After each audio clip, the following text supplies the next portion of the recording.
तो मैं ये पूछ रहा था कि जैसे ही यहाँ पे एक बंदा या फिर like international student like land ही करता है, जैसे उसके बाद वो क्या करे, क्या क्या स्टेप्स ले, क्या क्या स्टेप्स उसको इंपॉर्टेंट है जो यहाँ पे आके वो करेगा। शॉर्ट भाई, इतनी बदतमीज लड़कियां मैंने जिंदगी में आज तक नहीं देखी। उनमें से एक लड़की रेड बुल के अंदर काम कर रही है। वो उस देने जाना पड़ता है, वो मैंडेटरी है। अगर नहीं जाते तो आपके पास पुलिस भी आती है घर पे। मेरे ख्याल मेरे किसी दोस्त के साथ एक एग्जांपल भी वीजा रिन्यू के लिए पूरे साल में 16 CPS की जरूरत होती है। बट अच्छा, मैं समझा कि वो इसका इंटरव्यू का पार्ट है। अरे नहीं नहीं खाएगा, नहीं खाएगा भाई। एंड टू बी ऑनेस्ट क्योंकि उसने मेरा केक खाया है जो अंदर से निकल देने इमोशंस अभी गरम गरम बता रहा हूँ। जो वहाँ का ओनर है या तो वही दे देगा आपको मैंडेटरी, ठीक है। वो आपको बस सबमिट करना है यहाँ पे 3 दिन के अंदर, with in 3 days of entry. अपनी बचाने के लिए वो आपकी लगा देंगे। दिस इज व्हाट बेसिकली खर्चे आपके ग्रोसरी, आपका रेंट और आपका कंसीडर करेंगे एज वर्किंग अंडर जर्मन और अंडर देसी। पास 2 to 3 interviews and both of the interviews I really got selected because I was student अगर 20 आवर्स काम करता because we are on student visa, तो उसके हिसाब से सैलरी अगर And this guy is going to get his citizenship really soon. okay, but I don't know about this. This is Austria, not Australia. नहीं नहीं चलो यार, क्या हो गया? क्यों हंस रहा है? क्यों? चलो भाई। Hello and welcome guys. Today in this video we are interviewing a person from India. His name is Vikram Mahapatra and another one is from Pakistan. His name is Mohammad Shamir. Yeah. So Yeah, you're going good. Yeah, I like it, right? so It's good. Yeah, keep going, brother. Yeah, motherfuckers. Yeah. So my first question from you will be English or the Deutsch or Hindi, जो मर्जी आपको comfortable लगे। मैं ये पूछना चाहूंगा कि जैसे 2026 में आप क्या एडवाइस करेंगे लोगों को कि ऑस्ट्रिया आना एक बेटर डिसीजन है कि नहीं? पहले तो मैं आपको ये रिकमेंड करूंगा, पहले हम इंसान के बच्चे बन जाएं, फिर आप ऑस्ट्रिया आए, ठीक है। तो कहने का मतलब ये है कि भाई हम रिकमेंड करेंगे आप जरूर आए, सही है, लेकिन अपना दिमाग प्रिपेयर कर आए कि आपके साथ बहुत कुत्तों वाली होगी यहाँ पे। तो अगर आप सोच के आ रहे हैं कि वहाँ जाएंगे बहुत ज़बरदस्त लाइफ है, बहुत मज़ा आएगा, कि बैंड बच जाएगी, ठीक है। तो कुछ चीज़ें मैं आपको आने वाली वीडियो में, आने वाले क्या कहते हैं इसको, आने वाले टाइम में इसी वीडियो में आपको बताऊंगा कि आपको क्या क्या चीज़ें अपनी प्रिपेयर करके आनी है। तो आपकी यहाँ पे जिस तरह से बचनी चाहिए उस तरह से भी बचेगी, आपकी काफ़ी बच जाएगी, ठीक है। तो बाकी और कुछ पूछना चाहते हैं? सो मैं ये पूछना चाहता हूँ, if you can introduce yourself shortly. वो भाई मैंने इंग्लिश बोली तो फिर इंट्रोड्यूस करना पड़ेगा। इंग्लिश में करूँ? As you wish. जिसमें भी आपको कंफर्टेबल लगे वो करो। Okay, so my name is Mohammad Shamir Aslam Hussain. This is my real name, and everybody knows me from the name of Sam or Samir. Okay, it's like my haram name. Halal name is Shamir. Haram name is Sam and Samir, as per the Austria and everything, you know. So basically, I'm from Karachi. Yo, my motherfuckers. So I'm from Karachi. Bro, ये डाल दूंगा। Yeah, you ask about everything, brother. I don't give a fuck. I don't give a fuck, brother, you know. Motherfuckers, yeah. No.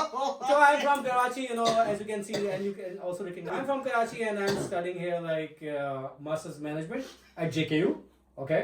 And it's been like almost 7.5 years. I'm doing my Master as PhD, you know. And this guy is going to get his citizenship really soon. Okay, but I don't know about this. I'm No, gonna... आपने मुझे बताया था। I'm eligible for this, but for this I need to complete my B1 and B2 to get the citizenship right now.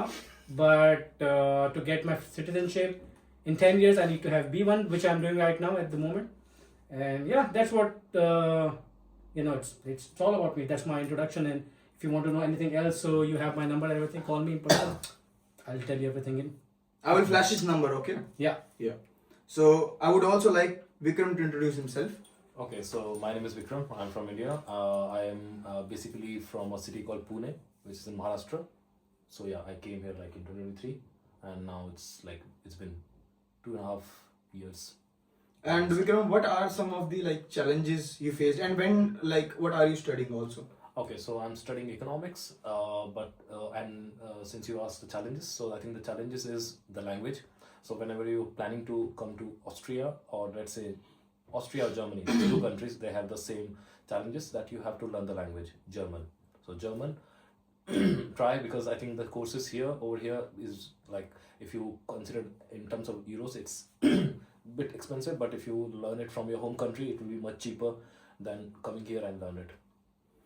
And if you would like to, share us about your story, how did you prepare? How did you like choose Austria? Mhm. And you can like choose any other country also. But why did you specifically choose Austria?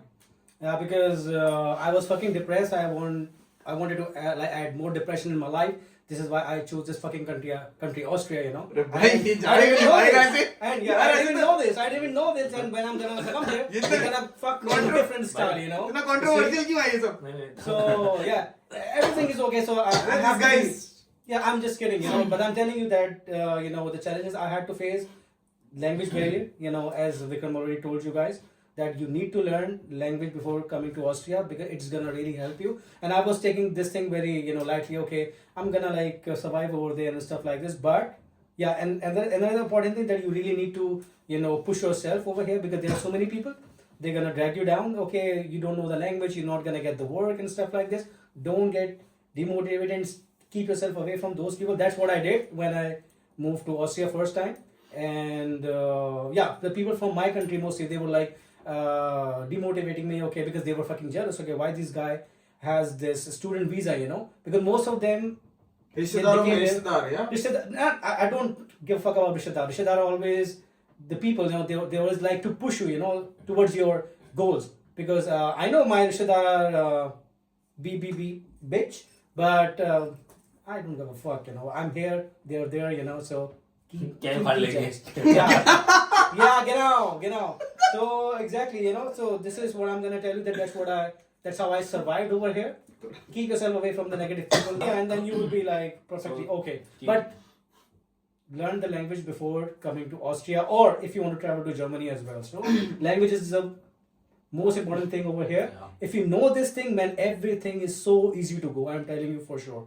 And I had like in the recent past 2 to 3 interviews, and in both of the interviews I really got selected because I was speaking German with them. So in this case, man, that's what I have realized after 7 years living in Austria. Like I was just keep beep myself, but now I've learned that German is very important.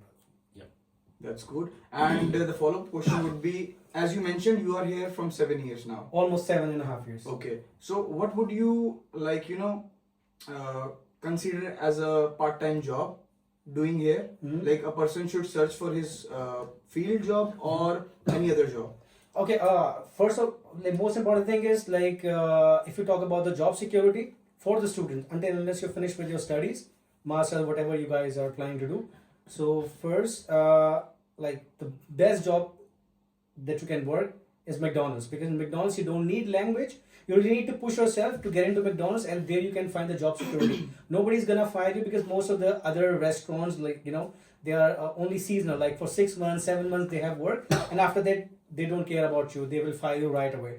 But I worked almost 4 years at McDonald's, and the German I speak over here, 90% of German I learned working at this McDonald's. Previous, like in the beginning I was working in the kitchen, and then when I started to improve my German skill, they put me in service, and from there I also learned German as well, more German, because customer and the Austrian people, they will really teach you the new words and everything. It's all about communication. So I would say these jobs, McDonald's, KFC, Subway, these are the best jobs for the students. Like until unless you finish with your degree, the most secure job, and you will not be having any tension, whether they're gonna fire you, because on daily basis they have so much work to do. So these are the jobs that people who don't speak language, they can easily get those jobs. But again, my recommendation to you guys, please learn the language. Would be the best for you guys, because Austria always take more than a year, to get into Austria. Yeah. So you have 1 year of time when you apply for this. Learn the language. If you don't get the visa, egal, but You have the skill, right? you have the skills, So it's gonna You can apply for the house building also then. exactly. If you don't have like. yeah. So I would also like to ask the same question from you. Why would you choose Austria? To be honest, it was a recommendation from one of my friend's friend. So it was a common friend who recommended me Austria. Earlier, I was hesitating to apply in Austria because most of the information on the website was in German. But then the friend the friend guided me like each step, so it was easy for me to apply and get here. Okay okay मैं ये कह रहा था कि इसको हम लोग करते ना उसमें हिंदी में तो अभी बोल देते, चलो हिंदी का अगला क्वेश्चन कर सब लेते हैं। हिंदी ये सवाल कुछ सवाल हिंदी में मैं हिंदी में पूछ लेता हूँ ये वाला। हाँ। तो मैं ये पूछना चाहूंगा आपसे, आप एक महीने में कितनी आपकी स्पेंडिंग है, लाइक कितना एक्सपेंसेस आता है एक महीने का, as a student you are working also, and how much do you spend? Okay. But सच बताइयो ठीक है। ये नहीं कि जो फेमस होने के लिए बता रहा है, वीडियो पे आ रहा है, बच्चे तेरे को देख रही होंगी, सच बताने का बहुत। Okay, so ठीक है। So like अगर on an average student अगर 20 hours काम करता है because we are on student visa, तो उसके हिसाब से सैलरी अगर 800 to 900 है, so हमारा रेंट जो है वो जाता है 330 350, that's the minimum। उसके बाद जो like ग्रोसरी है, ग्रोसरी में मेरा आई थिंक 200 से 300 तक जाता है। उसके बाद अगर कभी दोस्तों के साथ कहीं बाहर चले गए, मतलब जैसे कोई रेस्टोरेंट चले गए, तो वहाँ पे मतलब खर्चा हो जाते हैं, मतलब 15-20 यूरो आराम से आते हैं, मतलब वन टाइम एक ही बारी में उतना हो जाता है। अगर आप 2-3 बार गए तो फिर वो 100-100 तक चले जाता है, अगर आप वैसे कैलकुलेट करो तो। उसके बाद मतलब ग्रोसरी, रेंट, और मैं ड्रिंक करता नहीं, स्मोक करता नहीं, तो लकीली मेरे खर्चे बच जाते हैं। एंड मैं तो इंश्योरेंस मेरा बच जाता है, बिकॉज अगर आप ऑस्ट्रिया में जॉब करते हैं तो आपका इंश्योरेंस आपका एम्प्लॉयर कवर कर लेता है, तो इंश्योरेंस में पे करता नहीं, वो मेरे उसमें ही काम होता है। उसके बाद मेरे और हाँ यहाँ पे जो एक्टिव पास है, जिससे आप लोकल ट्रांसपोर्टेशन आप डेली आप ट्रैवल कर सकते हो पूरे सिटी में, तो वो आपको कॉस्ट होता है समवेयर अराउंड 16, अभी 16 चल रहा है, 16 यूरोस पर मंथ चल रहा है। बट मैंने पूरे ऑस्ट्रिया का टिकट ले लिया, सो मुझे पड़ता है ऑलमोस्ट 97 एज ऑफ नाउ, और शायद अभी प्राइस भी बढ़ेगा। बट हाँ, ये बेसिकली खर्चे हैं आपके, ग्रोसरी, आपका रेंट और आपका जो ट्रैवलिंग का, बस उतना ही। एक सवाल इनको ये बताओ, वो जो टिकट की बात कर रहे हो उसका नाम क्या है? हाँ, कैसे अप्लाई करते हैं वो? ऑस्ट्रिया में उसे हम बोलते हैं क्लेमा टिकट। आप उसको इधर आप ऑनलाइन अप्लाई कर सकते हो। ऑनलाइन अप्लाई करते हो तो आपको 2 वीक्स लग जाते हैं from the day of application, लेकिन अगर आप उनके ऑफिस में जाते हो तो आई थिंक वो आपको इमीडिएटली इशू कर देते हैं। बट मेरे ख्याल से क्लीमा टिकट की भी 2 कैटेगरी है ना, एक होता है अपर ऑस्ट्रिया, वो स्टेट वाइज होता है, स्टेट वाइज होता है, और एक होता है ओवरऑल। हाँ, रीजन वाइज होता है। एक होता है रीजनल और एक होता है पूरे ऑस्ट्रिया का। मतलब रीजन में आप कहीं भी जा सकते हो, और फिर उसके बाद जो अपर ऑस्ट्रिया वो रीजन वाइज है, तो अपर ऑस्ट्रिया में भी कहीं भी जा सकते हो। बट वेर होल ऑस्ट्रिया का आता है तो उसमें मतलब आप कहीं पूरे ऑस्ट्रिया में कहीं भी घूम सकते हो, कोई भी ट्रेन ले सकते हो, नो रिस्ट्रिक्शंस, बस, ट्रैम, एनीथिंग, बस या कोई भी ट्रांसपोर्ट जो गवर्नमेंट का है तो आप इजीली यूज कर सकते हो। एंड भाई आपको पहली जॉब लेने में यहाँ पे कितना टाइम लगा? ओके, मुझको आई थिंक 5 मंथ्स लग गए, 5 मंथ्स एटलीस्ट लग गए, क्योंकि एक तो यहाँ का मतलब लाइक फॉर एग्जांपल जैसे हम जैसे हमारे कंट्री में रिकमेंडेशन काम नहीं करता, बट यहाँ पे रिकमेंडेशन काम करता है। ये लाइक वन डिफरेंस है, जो कि यूरोप और हमारे साउथ एशिया में बोलो, इंडिया में बोलो, हमारे में रिकमेंडेशन काम नहीं करता, यहाँ पे रिकमेंडेशन काम करता है। That's the thing. I think India में हमारे शायद कॉर्पोरेट में हम यूज़ करते हैं रेफरेंस, किसी फ्रेंड को रेफर कर दिया, वैसे यहाँ पे। तो 5 मंथ्स क्या हुआ कि मैं आया था जैन में, तो यूनिवर्सिटी स्टार्ट होने वाले थे मार्च में, बट मेरे कोई दोस्त थे, मेरे कोई फ्रेंड्स थे नहीं, और मुझे लैंग्वेज आती नहीं थी, तो मैं रूम के अंदर रहता था मोस्टली। फिर जब यूनिवर्सिटी स्टार्ट हो गया था तब मैंने एक्टिवली ढूंढना स्टार्ट किया। तो आई थिंक 5th मंथ में मेरा एक फ्रेंड था योनाथन, यहाँ पे, he was from Ethiopia, Africa. So मैंने उसको कहा था कि if you can like refer me, and luckily उसने रेफर कर भी दिया, and I got my first job after 5 months. तो भाई चैलेंजेस है, स्ट्रगल्स है, हर किसी ने फेस किया है। और मैं ये सेम सवाल अब समीर भाई से भी पूछना चाहूंगा कि आपको कितना टाइम लगा था यहाँ पे फर्स्ट जॉब अपनी लेने में, और क्या चैलेंजेस आपने उसमें फेस किए? भाई देखिए, एक बात बताऊंगा, अगर आपको लैंग्वेज नहीं आती ना, तो अगर आपको जॉब मिल भी गई है, तो अगर किसी को लैंग्वेज आती होगी, वो इंटरव्यू देने के लिए आया, वो आपकी जॉब खा जाएगा। मेरे साथ ये हुआ है भाई, मेरी आती, मैं इस मामले में बहुत लकी रहा कि मेरी आती जॉब लग गई थी, और वही रेफरेंस बहुत काम आते हैं यहाँ पे भाई। मेरी मैकडॉनल्ड्स की जॉब भी रेफरेंस पे लगी, उससे पहले वाली जॉब जो एक कोरियन रेस्टोरेंट था, वहाँ पे लगी थी भाई, डिश वॉशिंग वगैरह भाई, मतलब यही होती है स्टार्टिंग में, यही जॉबें मिलती हैं आपको। तो वो जॉब मुझे आराम से मिल गई थी, वो मेरे दोस्त के थ्रू, और 1 हफ्ते बाद मुझे फायर कर दिया था, क्योंकि उन्होंने एक बंदा हायर कर लिया था जो कि एज अ कैलनर यानी कि वेटर भी काम कर रहा था, और बोले इसको हम किचन में भी यूज कर लेंगे इसको, क्योंकि लैंग्वेज भी आती है। मुझे लैंग्वेज आती नहीं थी, तो मुझे सिर्फ किचन में जो डिश वॉशिंग वगैरह वो सब करने के लिए था। मेरी जॉब चली गई। उसके बाद फिर मेरी ब्लैक में एक जगह जॉब लगी, चाइना प्लास्ट। वहाँ पे मैंने शायद 20-25 दिन काम किया था, और 20-25 दिन मैंने अच्छा काम किया था, उसको ज़्यादा मुझे पैसे देने पड़ गए थे, तो उसने मुझे फिर हटा दिया। बोलता है असल में तुम रजिस्टर्ड नहीं हो। एएमएस आगे एक डिपार्टमेंट है जो हम जैसे स्टूडेंट्स को परमिशन देता है काम करने की, उनकी परमिशन के बगैर हम यहाँ काम नहीं कर सकते अगर आपके पास स्टूडेंट वीज़ा है, ठीक है। तो वहाँ मैंने ब्लैक में काम किया। उसके बाद रेफरेंस पाकिस्तानी मॉस्क, वहाँ में गया, वहाँ पे मिला मैं गोंदल साहब से। तो गोंदल अंकल से मिलने के बाद वो कर रहे थे काम वहाँ पे मैकडॉनल्ड्स में, उन्होंने मुझे रेफ़र किया। तो अल्हम्दुलिल्लाह मेरी वहाँ 2018 सितंबर में आया था मैं यहाँ पे, तो मेरी दिसंबर 21 को मेरी जॉब हो गई थी मैकडॉनल्ड्स के अंदर। तो उसके बाद से वहाँ पे लगा रहा मैं, ऑलमोस्ट 4 इयर्स मैंने काम किया।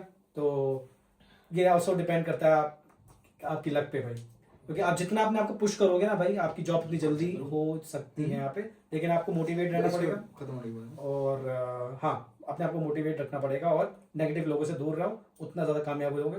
जो चीज़ मैंने नोट करी है भाई, वो मैं आपको बता रहा हूँ कि मैं अपने लोगों से दूर रहा, जितना साथ था उनके उतनी मुझे प्रॉब्लम्स हुई यहाँ पे। कोई सब कहते हैं आपकी हेल्प कर देंगे, ये करा देंगे, वो करा देंगे, लेकिन बेसिकली नेगेटिव से दूर रहो बस। नेगेटिविटी से दूर रहो। मैं अपने कंट्री के लोगों की बात नहीं कर रहा, लेकिन मैंने देखा है। अच्छा, तो बता रहा हूँ, वो तो चलो एक्सपीरियंस बता रहा हूँ, क्योंकि लोगों को भाई, स्टूडेंट्स को मोटिवेट रखना बहुत जरूरी है। बिल्कुल, क्योंकि बिल्कुल, वो बिल्कुल। अगर ये सोच के आते हैं यहाँ पे कि अपनी कम्युनिटी में, स्पेशली पाकिस्तान की बात कर रहा हूँ, कि हमें हेल्प मिल जाएगी, ये हो जाएगा, वो हो जाएगा, भाई ऐसा कुछ नहीं है यहाँ पे, ठीक है। आपकी जो हेल्प करेगा ना, वो आपका इंटरनेशनल दोस्त करेगा, आपका नेशनल दोस्त नहीं करेगा। ये मेरा एक्सपीरियंस है भाई, जो मैं आपको बता रहा हूँ। क्योंकि मेरे देखिए ये इंडियन दोस्त भी हैं, मेरे दूसरी कंट्री के दोस्त भी हैं। जितनी इन्फॉर्मेशन मुझे इन लोगों से और दूसरी लोगों से मिली, इतना मुझे अपने कंट्री के लोगों से कुछ भी नहीं मिला भाई। मैं आपको बता रहा हूँ, ये रियलिटी चेक दे रहा हूँ। तो अगर आप सोच के आ रहे हो डिपेंडेंट भाई यहाँ पे पाकिस्तान कम्युनिटी ज्वाइन कर लेंगे, कुछ भी नहीं होने वाला, ठीक है। तो ठंडा रहने का। आई थिंक एशियन कंट्रीज में मतलब ऑलमोस्ट आप हर कंट्री में आपको ऐसे मिल जाएंगे, इवन लाइक इंडिया में मिल जाएंगे। ऐसा कुछ नहीं कि इंडिया में नहीं है, इंडिया में भी ऐसे मिल जाएंगे आपको कि देयर आर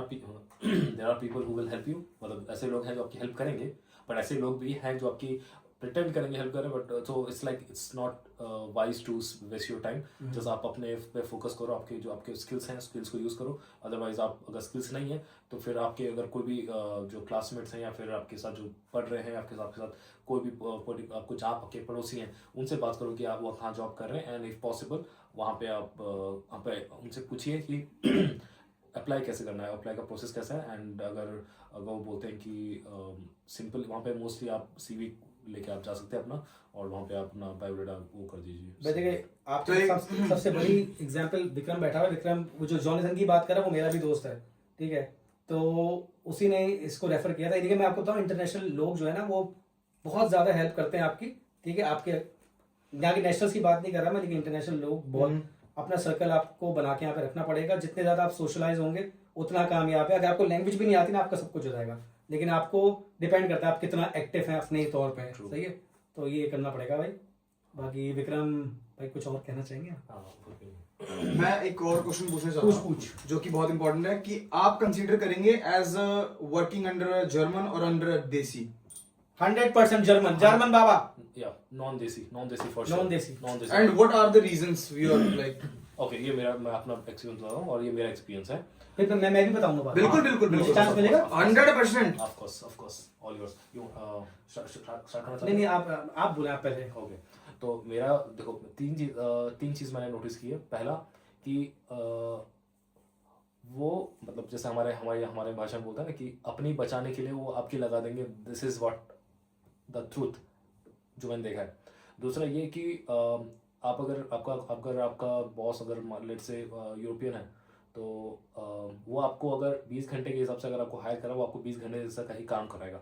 बट देसी जो बंदा है वो आपसे 40 घंटा काम कराएगा 20 घंटे की सैलरी में, और उसके ऊपर भी उसके पास कंप्लेंट रहेगी कि आप बहुत कम काम कर रहे हो, या फिर आप काम नहीं कर रहे हो, या फिर वो काम नहीं कर रहे हो। अगर आपका बॉस अगर लेट से नॉन देसी है, वो आपसे आपके वीकेंड के दिन में आपको परेशान नहीं करेगा, लेकिन आपका जो देसी है वो आपसे एक्सपेक्ट करेगा कि अगर उसको ज़रूरत है तो आप आओ, किसी टाइम पे आओ। मुझे याद है कि मेरा जो फर्स्ट ट्रायल के लिए आया था एक आई थिंक बांग्लादेशी था मेरे ख्याल से, उसने मुझे बुलाया था विदाउट गिविंग मी लाइक कि आज आना है करके। उसने बुला लिया ऐसे ही, तो मैंने बोला चलो कोई नहीं, जॉब मिल रही है तो लेट्स दे क्या ट्रायल। तो उसने ट्रायल के नाम से मुझे बुलाया था, बट ट्रायल के नाम से उसने मुझे आई थिंक 1 o'clock से लेकर शाम के 7 बजे तक उसने मुझसे लाइक डिश वॉशिंग कराई without giving me like signal कि कब तक करना है ट्रायल। बिकॉज ट्रायल का भी एक टाइम होता है ना, आप अगर कोई शिफ्ट में आते हो तो आपको पता होना चाहिए आप शिफ्ट स्टार्ट कब कर रहे हो, खत्म कर रहे हो।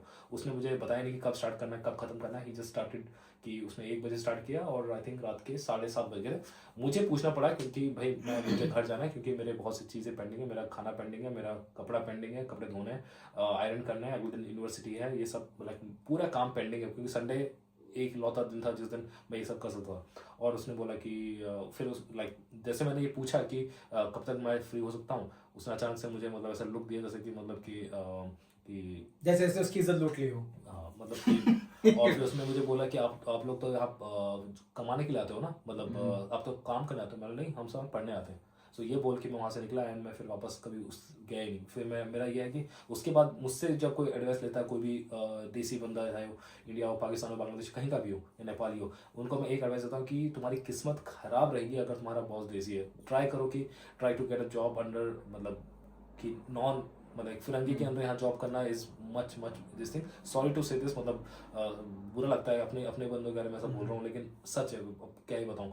मेरी एक फ्रेंड है मेरी फ्रेंड है, नाम नहीं लेना चाहता, 20 आवर्स जॉब कर रही थी, लेकिन एक दिन मैं उससे मिलने गया था तो उसने मुझे कहा कि मुझे 5 मिनट दें, मैं अपना इंश्योरेंस का पेमेंट वो डिपॉजिट करती हूँ। मैंने कहा कि बट इंश्योरेंस तो एम्प्लॉयर पे करता है। उसने बोला नहीं, मैं एक्चुअली 20 आवर्स नहीं करती, मैं 10 आवर्स जॉब करती हूँ।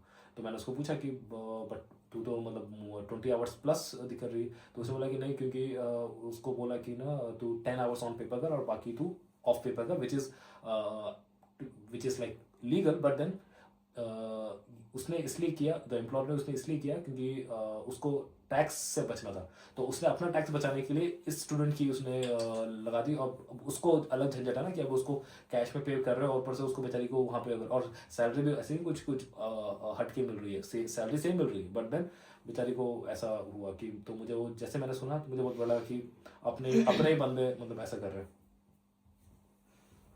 ओके भाई, तो मैं तो भाई शुरू से ही बोलूँगा ठप्पा लगा के, ये भाई जो जर्मन या किसी देसी के साथ नहीं, किसी इंटरनेशनल बंदे के साथ ही आप काम करना, सीखने को भी बहुत मिलेगा और भाई वो आपका फ़ायदा नहीं उठाएगा। लोग बहुत फ़ायदा उठाते हैं आपका ना यहाँ पे, जब उनको देसी, जब उनको पता होता है कि भाई ये बंदा जो है अपना नीडी है, इसको लैंग्वेज नहीं आती, जॉब नहीं मिल रही, सही है। जब ऐसी चीज़ें होती हैं ना तो ये आपका इतना फ़ायदा उठाते, इतना कि आपकी बैंड बजा देंगे, सही है। और ये विक्रम ने जो बात की 99% मैं से अग्री करूँगा कि तुम तो यहाँ काम करने आए हो ना इस तरह के, क्योंकि ये वो लोग हैं जो वो कहते हैं ना असाइलम सीकर्स, तो इनकी जो मेंटालिटी है वो क्रिमिनल मेंटालिटी है। ये हमें भी उसी तरह देखते हैं। 20 या 30 साल पहले मतलब आए, मतलब सीधे उल्टे रास्ते से, हाँ वही तारों के नीचे से आए हैं जो है ना, तो ये वो लोग हैं। और ये आपसे बहुत जेलस होते हैं क्योंकि आप स्टूडेंट वीजा लेकर आए। स्टूडेंट वीजा वालों की जो इज्जत है ना यहाँ पे, वो इनकी नहीं है, ठीक है। जो बेनिफिट्स हम लोग को मिल रहे होते हैं, जिस तरीके से हम लोग को यहाँ की जो गवर्नमेंट ट्रीट करती है, उससे इन लोग की भी हटती है। दूसरी चीज़ कि आप जब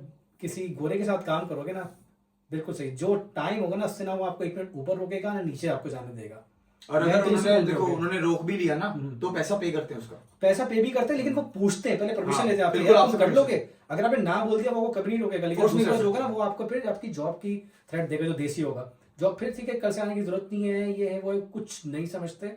और दूसरी इंपॉर्टेंट चीज, अगर आपको बाहर की कंट्री में आके अगर आपको स्मार्ट बनना है, कुछ सीखना है, वो कहते हैं ना एक्सपोजर चाहिए, अपने लोगों से जितना दूर रहोगे, क्योंकि देखो पाकिस्तान से उठकर आ रहे हो, पाकिस्तानियों के साथ रहोगे ना, कुछ नहीं सीख पाओगे यहाँ पे। यहाँ पर आ रहे हो तो जितना दूर रहोगे, देखो दोस्त होने चाहिए, अच्छी बात है, लेकिन सीखने के लिए ना आपको अकेला निकलना पड़ेगा। यहाँ पे इंटरनेशनल लोगों से बात करनी पड़ेगी। जितना एक्सपोजर भाई मुझे मिला ना 5 साल के अंदर, 7 साल हो गए, तकरीबन 7.5 साल, 2 साल 2.5 साल मैंने ज़ाया किए, ठीक है। जब मैं इस हाई में मूव हुआ हूँ ना, उसके बाद से 5 साल में जो मैंने अपनी पर्सनैलिटी में चेंज देखा है ना, और जितनी इन्फॉर्मेशन माशाल्लाह से मेरे पास अभी है, वो अकेले रह के और लोगों से दूर रह के, सही है। मैं अपने लोगों को पॉइंट आउट नहीं कर रहा, लेकिन भाई जो फैक्ट है वो इसलिए बता रहा हूँ, तो कोई फैंटेसीज लेकर मत आइएगा यहाँ पे कि हमारे लोग हेल्प कर देंगे, ये हो जाएंगे। देखो दिखाने को सब कहते हैं, हाँ हाँ यार बिल्कुल हो जाएगा, उन सब के हाथ में होता है, वो आपको बहुत अच्छी जॉब्स में लगवा सकते हैं। लेकिन जो मैंने नोटिस किया है, लोग नहीं खुश होते कि आप क्यों आए हो यहाँ पे, हम ऑलरेडी हैं यहाँ पे, वो आपको यहाँ पे देखना नहीं चाहते कि आप भी कुछ बन जाओ, कुछ कमा लो, घर वालों को सपोर्ट कर लो या अपना करियर बना लो, तो वो आपको यहाँ देखना चाहते ही नहीं है। तो ऐसे लोगों से दूर रहने का और काम करना है ना भाई, गोरे के साथ करना, देसी के साथ मत करना, वरना जो इससे अच्छा फिर आप पाकिस्तान में ही बैठ जाओ। अगर वहाँ कम कमा रहे हो ना, वो ठीक है, यहाँ पे आगे उनके हाथों जलील होने से अच्छा, ठीक है। तो ये मैं आपको कहूँगा कि ये चीज़ है, और जॉब मिल जाती है, ठीक है। बस आपको मोटिवेट रहना पड़ेगा और थोड़ा अगर आपके अंदर है कि आप वो होम सिकनेस को बर्दाश्त कर सकते हैं। तो ये और एक मैं क्वेश्चन, ये जो है अगला क्वेश्चन बहुत इंपॉर्टेंट है एंड मैं चाहूंगा कि विक्रम इसका आंसर करे, जो कि है ऑन द ईसीटीएस। अगर आप तुम एक्सप्लेन कर पाओ और अपनी पर्सनल स्टोरी के साथ तो ज्यादा बढ़िया रहेगा। हंस क्यों रहा है? ओके ठीक है। क्योंकि ये बहुत इंपॉर्टेंट है और ये बच्चों को पता होना चाहिए, कोई उनको बताता नहीं है। और अगर ये या विक्रम बताएगा ज्यादा ये अच्छे से मैं भी बताएगा। बता सकता था। नहीं तुम भी बता सकते हो, वो बताना ना ठीक है, अगली ठीक है, ठीक है। अच्छा, अच्छा, अच्छा, तो हम कर लेते हैं ना। मुझे वो तो ऐसे पुगाटा कर लेते हैं भाई। दोनों- नहीं चल, पुगाटा pause कर भाई, pause- टॉस आ pause जाओ। करते हैं। इसको उछाल दे। ये भी डालते हैं, ये भी डालते चल हैं। तू उछाल भाई। कर भाई कर। हाँ तो वही करेगा, यही चीज था। अरे हमारा भाई है यार, तो भाई को भाई मिशन। मेरे को वो देना, केक देना। अभी खाते खाते ना मैं खा लूंगा। मैं खा लूंगा। अच्छा नहीं लगेगा यार, मैनर्स वाली वीडियो है। नहीं, जब तुम बात करते हो तो खाऊंगा मैं। चल मैं अपने हाथ से खिलाऊंगा तुझे ना, लेकिन वो थोड़ा गे नहीं हो जाएगा। अरे भाई, मोहब्बत है, मोहब्बत है, अभी तक मोहब्बत इतने है। serious थे भाई। भाई सही है। मैं सीधा हूँ भाई। ये हमारा भाई है यार, वो हाँ हेलो बोलो। तो हाँ, सो ओके, अगर आप एज अ स्टूडेंट आ रहे हो, आपका फर्स्ट एंड ओनली जो फोकस होना चाहिए वो होना चाहिए स्टडीज का, ठीक है। जैसे फॉर एग्जाम्पल कहते हैं ना कि आप वीज़ा पे आते हो, तो हर टाइप का वीज़े का एक क्राइटेरिया होता है कि वो रिन्यू अगले साल कैसे होगा। जैसे कोई जॉब कर रहा है, जॉब वीज़ा पे आया तो उसका जॉब का सैलरी कितना आ रहा है और उसका कॉन्ट्रैक्ट रिन्यू हुआ है नहीं, उसके ऊपर उसका वीज़ा। तो हम स्टूडेंट हैं, हमारा वीज़ा रिन्यू होता है कि हमारे पास बैंक बैलेंस पे कितना पैसा है अभी फ़िलहाल में, और द मेन, क्योंकि हम स्टूडेंट वीज़ा है तो हमारा सबसे मेन चीज़ होता है कि आपने सब्जेक्ट्स क्लियर किए या नहीं किए। तो यहाँ पे आपको ECTS मिलते हैं हर सब्जेक्ट के, ठीक है। तो 6 ईयर का 16 ECTS आपको दिखाना होता है जब आप अपना वीज़ा रिन्यू के एप्लीकेशन सबमिट करते हो। अगर नहीं होता है तो आपका वीज़ा रिन्यू नहीं होगा, और अगर वीज़ा रिन्यू नहीं होगा दैट मीन्स आपको वो आपकी कंट्री वापस भेज नहीं देंगे, क्योंकि अगर आप तब भी अगर वीज़ा एक्सपायर होने के बाद भी आप रहे तो फिर आपको वो ब्लैक लिस्ट कर देंगे। ब्लैक लिस्ट मतलब कि आप शायद फ्यूचर में शायद सिर्फ ऑस्ट्रिया नहीं, बाकी जो यूरोपियन यूनियन कंट्रीज़ हैं कहीं भी एंट्री नहीं कर सकते हैं। और अगर उन्होंने आपको डिपोर्ट किया फिर आपके पासपोर्ट पे एक कहते हैं ना एक थप्पा लग जाएगा कि नेगेटिव है, तो आपको शायद फ्यूचर में बाकी कंट्री में जाने में तकलीफ हो जाएगी, क्योंकि डिपोर्ट का जो स्टैम्प है it's not a good. So try कीजिए कि आप फर्स्ट ईयर में जो आपके सब्जेक्ट हैं उस पर फोकस कीजिए। जॉब आज नहीं तो कल मिल जाएगा, लेकिन जॉब मिलने के लिए आपका वहाँ रहना इंपॉर्टेंट है, और रहने के लिए ECTS इंपॉर्टेंट है। अच्छा ये बताओ इनको कि मिनिमम कितने ECTS चाहिए होते हैं वीजा रिन्यू करने के लिए? हाँ, सो पूरे वीज़ा साल में। सो वीज़ा रिन्यू के लिए पूरे साल में 16 ECTS की ज़रूरत होती है, बट 16 को वो मत गोल रख के मत रखना, गोल रखना मोर देन 16 का, कि अगर मान लो 30 ECTS का रखोगे तो कहीं ना कहीं आके 16 में रुकोगे, क्योंकि सब्जेक्ट्स ऑब्वियसली आप पढ़ने आए हो बाहर, तो अपने कंट्री का जो एजुकेशन स्टैंडर्ड और दूसरे कंट्री का जो स्टैंडर्ड है वो डिफरेंट होगा। तो ऑब्वियसली बात है कि कोई भी हो, आप चाहे कितने भी स्मार्ट हो, कितने भी इंटेलिजेंट, फर्क नहीं पड़ता। लेकिन ऑब्वियसली जब आपको 2 डिफरेंट एजुकेशन सिस्टम पे अगर पढ़ाया जाता है तो आपको जो नया वाला एजुकेशन है आपको शायद थोड़ा चैलेंजिंग लगे। तो इसलिए गोल रखना कि आप ज़्यादा ECTS ले पाओ, लेकिन हाँ मिनिमम 16 रखना। तो मैं तो यही करता हूँ कि कोशिश करो कि जितना ज़्यादा सब्जेक्ट आप क्लियर कर सकते हो उतना करने की कोशिश करो, ताकि मिनिमम एटलीस्ट 16 आ जाए। क्योंकि मेरे साथ ऐसा हो चुका है कि एक बार मैं शायद मेरा वीज़ा रिन्यू नहीं हुआ था और मैं इंडिया जाके वापस आया हूँ, तो which was like I think मेरे 6 महीने उसमें वेस्ट हो गए। सो आई थिंक आप ना पढ़ाई में फोकस करो। जॉब क्या है, पार्ट टाइम जॉब आप बोल रहे हो कि क्योंकि ऑब्वियसली हमारा करेंसी जो एक्सचेंज रेट है वो बहुत ज़्यादा डिफरेंस है यूरो में। 1 यूरो अभी आई थिंक 900 पे चल रहा है मेरे ख्याल से। तो ऑब्वियसली घर से पैसे मंगवाना इज़ प्रॉब्लम है, लेकिन उसके लिए आपको यहाँ रहना ज़रूरी है कि आपको वो जो जॉब आप करोगे उसके लिए यहाँ रहना ज़रूरी है, और रहने के लिए आपको ECTS चाहिए। तो पहले ECTS का ले लो और उसके बाद आप फोकस करो बाकी जो चीज़ों पे, आपकी जो हॉबीज़ पे, पार्ट टाइम जॉब ढूंढने में, ये सब में। लेकिन हाँ आपका प्रायोरिटी ECTS होना चाहिए, क्योंकि आप स्टूडेंट वीज़ा पे, आप किस वीज़ा पे हो पहले वो देखो, और उस वीज़ा में सर्वाइव करने के लिए क्या चाहिए वो है ECTS। तो अपने पढ़ाई पे ध्यान देना सबसे मेन। और क्रेडिट आवर्स का भी बता दो, अगर आपके पास 16 ECTS नहीं है तो फिर एटलीस्ट आपके पास 8 क्रेडिट आवर्स होने चाहिए।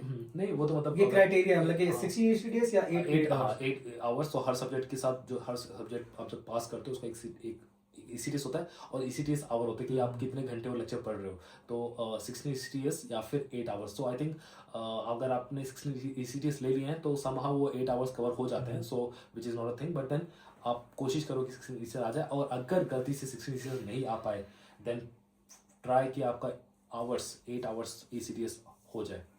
वो आप जब यहाँ आएंगे एडमिशन लेंगे तब आप समझ जाओगे, जब आपका फर्स्ट सेमेस्टर आप पढ़ लोगे तब आपको समझ आएगा कि 16 ECTS और ECTS आवर्स में क्या डिफरेंस होता है अगर आप ECTS सिस्टम में पढ़े। क्योंकि हम शायद मैं ECTS सिस्टम पढ़ाएंगे, मैं तो सीधा हम इंडिया में हमारे परसेंटेज वाले वो है जीपीए था ना, CGPA और ECTS परसेंटेज हमारे में चलता है, लेकिन यहाँ पे ECTS चलते हैं। तो आप जब यहाँ आएंगे पढ़ेंगे तो आप समझ जाएंगे कि ECTS क्या होता है। लेकिन हाँ, ECTS आपका स्टूडेंट वीज़ा का सबसे जो मोस्ट इंपॉर्टेंट थिंग है वो आपका ECTS है। जॉब सेकंड है, लेकिन सर्वाइव देखो क्या कहना है, आपको किसी जंग को जीतने के लिए आपको वहाँ पे आपको जिंदा रहना जरूरी है, और जिंदा आप यहाँ पे अगर आप स्टूडेंट वीज़ा रहना चाहते हो जिंदा तो वो है ECTS। सिंपल। बिल्कुल सही, बहुत very wonderfully and very beautifully explained by Vikram.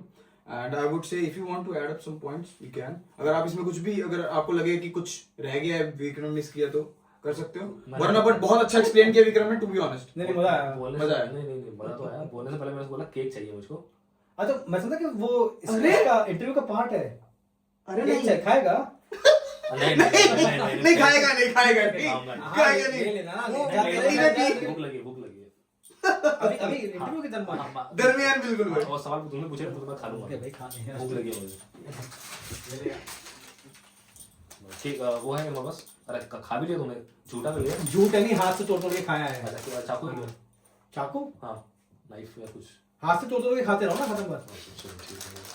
सो मेरा अगला क्वेश्चन आपसे, क्योंकि आपने यहाँ पे 7.5 और आप कह रहे हैं 7 इयर्स आपने यहाँ पे बिता लिए हैं, तो मेरा मेन क्वेश्चन ये रहेगा कि लाइक आपने रेसिज्म यहाँ पे फेस किया है जर्मन्स के द्वारा, लाइक ऑस्ट्रियंस के द्वारा। ओके भाई, एंड ऑनेस्टली एक्सप्लेनिंग, मैं सही बताऊंगा भाई, इन ऑस्ट्रियंस की you know I don't give a fuck about this Austrians. And ये होगा आपके साथ जब आप नए नए यहाँ पे आओगे, तो ये इंग्लिश में बोलो, इंग्लिश में जो बोलो, मर्जी भाई, हिंदी में Okay. बोलो, क्या ही दिक्कत है। ओके भाई। इंग्लिश में चक्कर बोलो। ये है कि इनकी ऐसी की तैसी, इनकी ऐसी की तैसी, इनके अंदर घुस के मैं इनकी सारी बेनिफिट्स ले लूंगा, लेकिन इनको मुंह तक नहीं लगाऊंगा। स्टार्टिंग में मैं बड़ी जबरदस्त फैंटेसी से आया था कि भाई वाओ, गोरियों के साथ बैठेंगे, ऑस्ट्रियंस के साथ बैठेंगे, मजा आएगा भाई, ये 6 लड़कियां इधर, 4 लड़कियां उधर, इसकी माँ का। क्लास में गए भाई, वो रोबोट की तरह यूं बैठे हुए, 6 घंटे के लेक्चर, 3 घंटे के लेक्चर, खा रहे पी रहे, क्लास से उठ के जा रहे हैं, टीचर भी कुछ नहीं कह रहा, हम यूं बैठे हुए बिल्कुल डरे हुए ना। हम डरे हुए माहौल पे पैदा हुए हैं भाई। हम अगर क्लास से उठ के चले जाए, अगर पेट में कुछ खराबी भी हो जाए, आप बोलो एक्सक्यूज मी सर, वो आपकी बैंड बजा देगा भाई, इतना बेइज्जत करेगा, आप वहीं पे मर जाओगे। हम आए क्लास में भाई, हमने बड़े चौड़े में बैठे, बड़ा पार्टिसिपेट करने, बड़ा मजा आएगा, ये होगा वो होगा।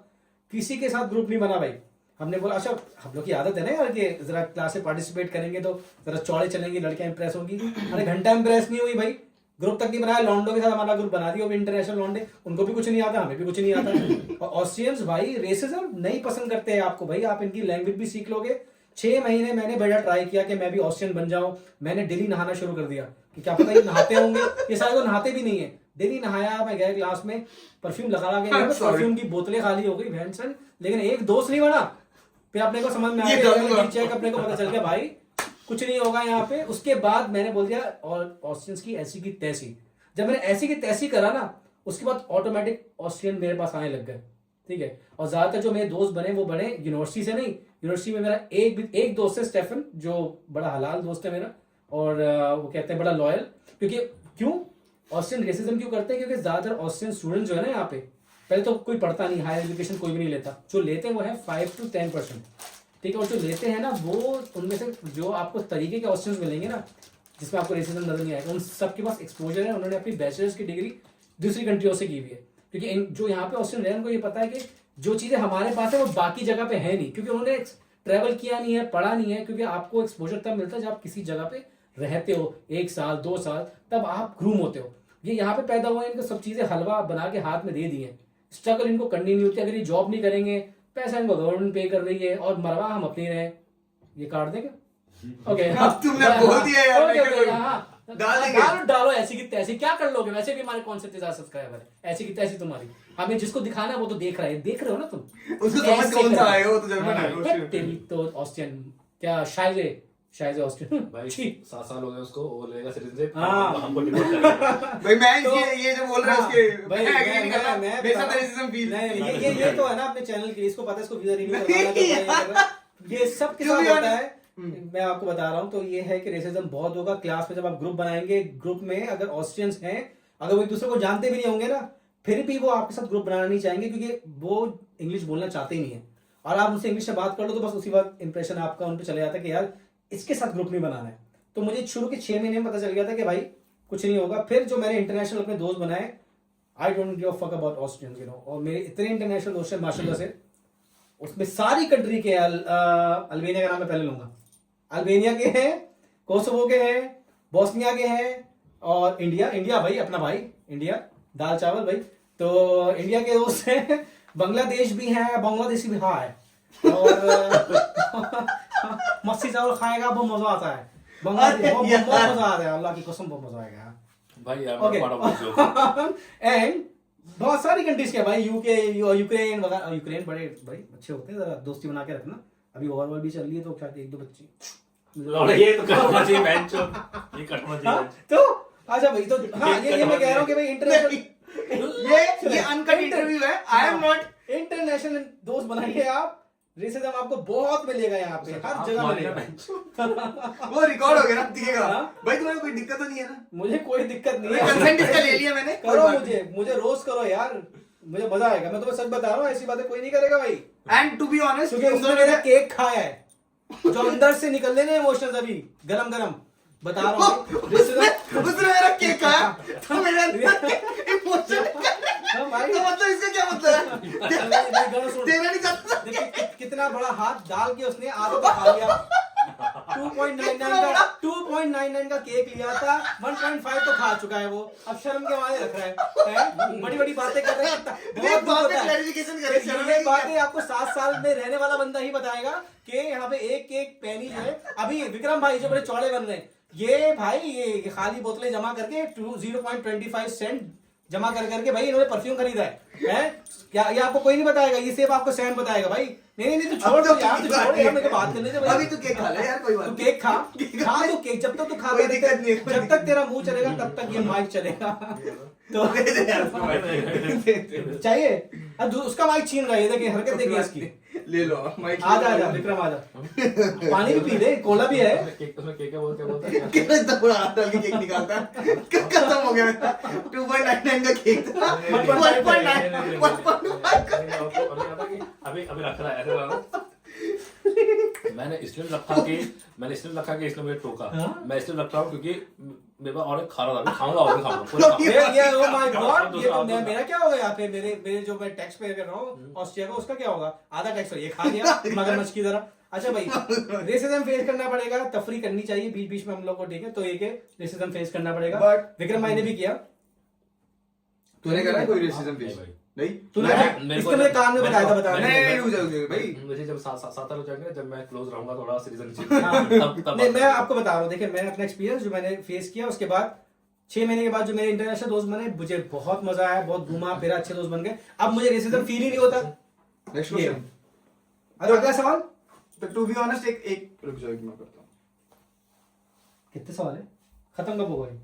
अरे भाई नहीं मुझे तो मजा आ रहा है, हैं? मजा आया ना? लेकिन पूरा इंटरव्यू डालेगा ना तू? हाँ भाई Okay. अनकट।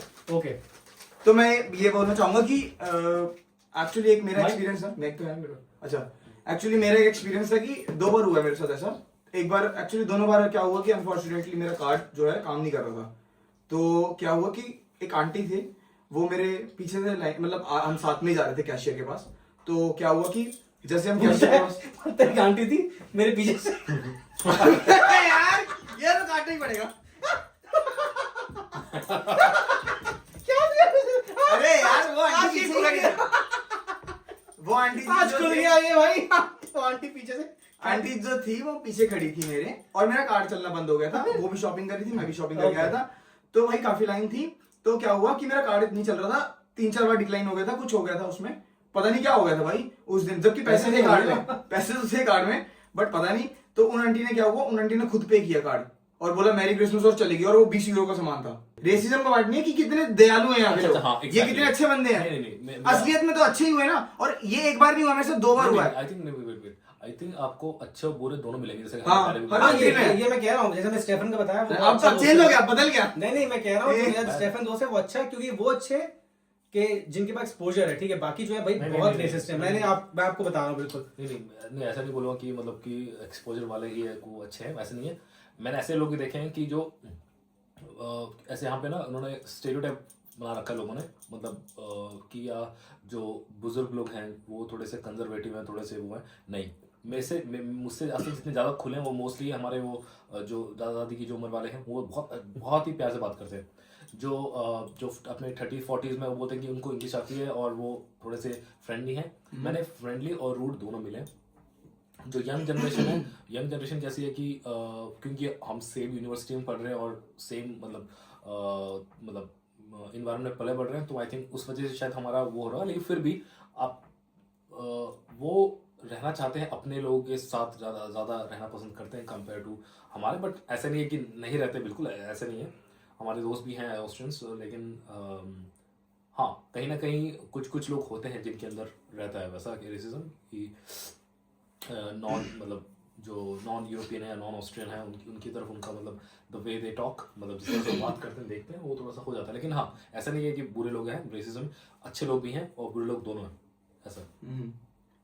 और मैं ये बोल रहा हूँ रेसिज्म है क्योंकि 7 साल से है ना, तो उसको करा ही होगा। मैं बहुत बाहर घुमा हूँ, बहुत रहा हूँ इन लोगों के साथ, मैंने हर जगह ये चीज देखी भाई।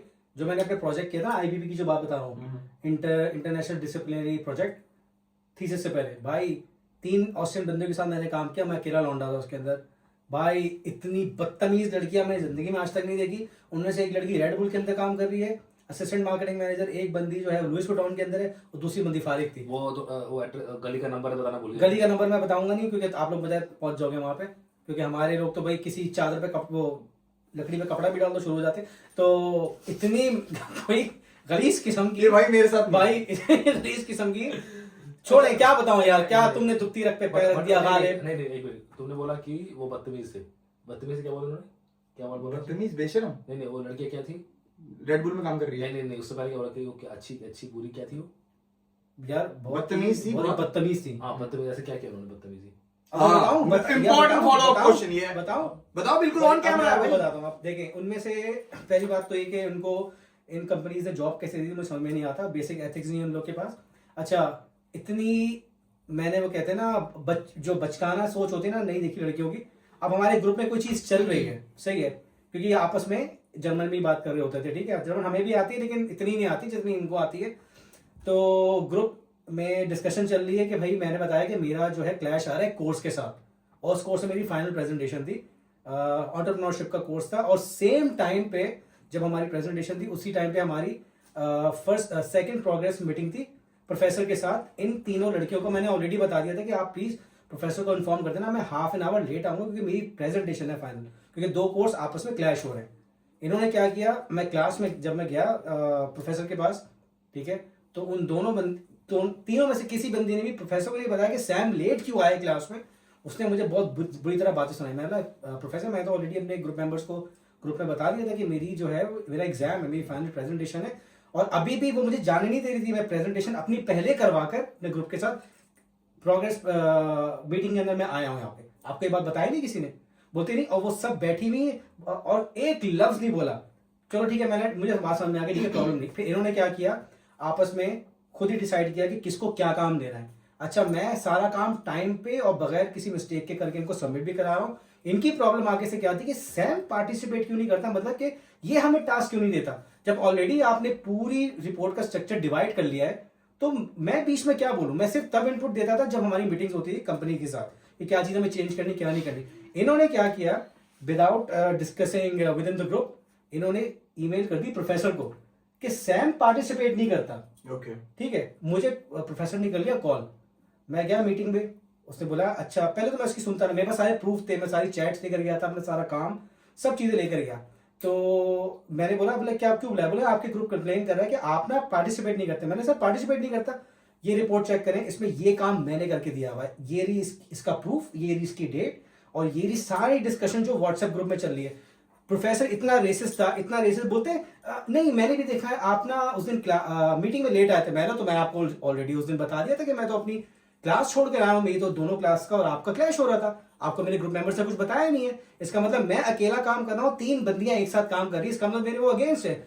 उनको फिर मैंने ये चीज भी बोली, भाई मुझे 7 साल हो गए यहाँ पे पढ़ते हुए, उस वक्त 6 साल हो गए थे, तो 6 साल तकरीबन पढ़ते हुए हो गए, लेकिन अभी तक मैंने इतना अनप्रोफेशनल ग्रुप जो है ना वो कभी ज्वाइन नहीं किया। हालांकि वो लड़कियां बड़ी बड़ी कंपनीज में काम कर रही हैं, लेकिन उनको बेसिक एथिक्स नहीं पता, कोई इशू होता है, इशू था भी कुछ भी नहीं, बस ये था कि काम तो कर रहा है लेकिन आगे से बोलता क्यों नहीं किया, कोई चीज चेंज करनी है, कुछ करनी है। जो मुझे काम दिया मैंने टाइम पे करके और ज्यादा अच्छा करके दिया उनको।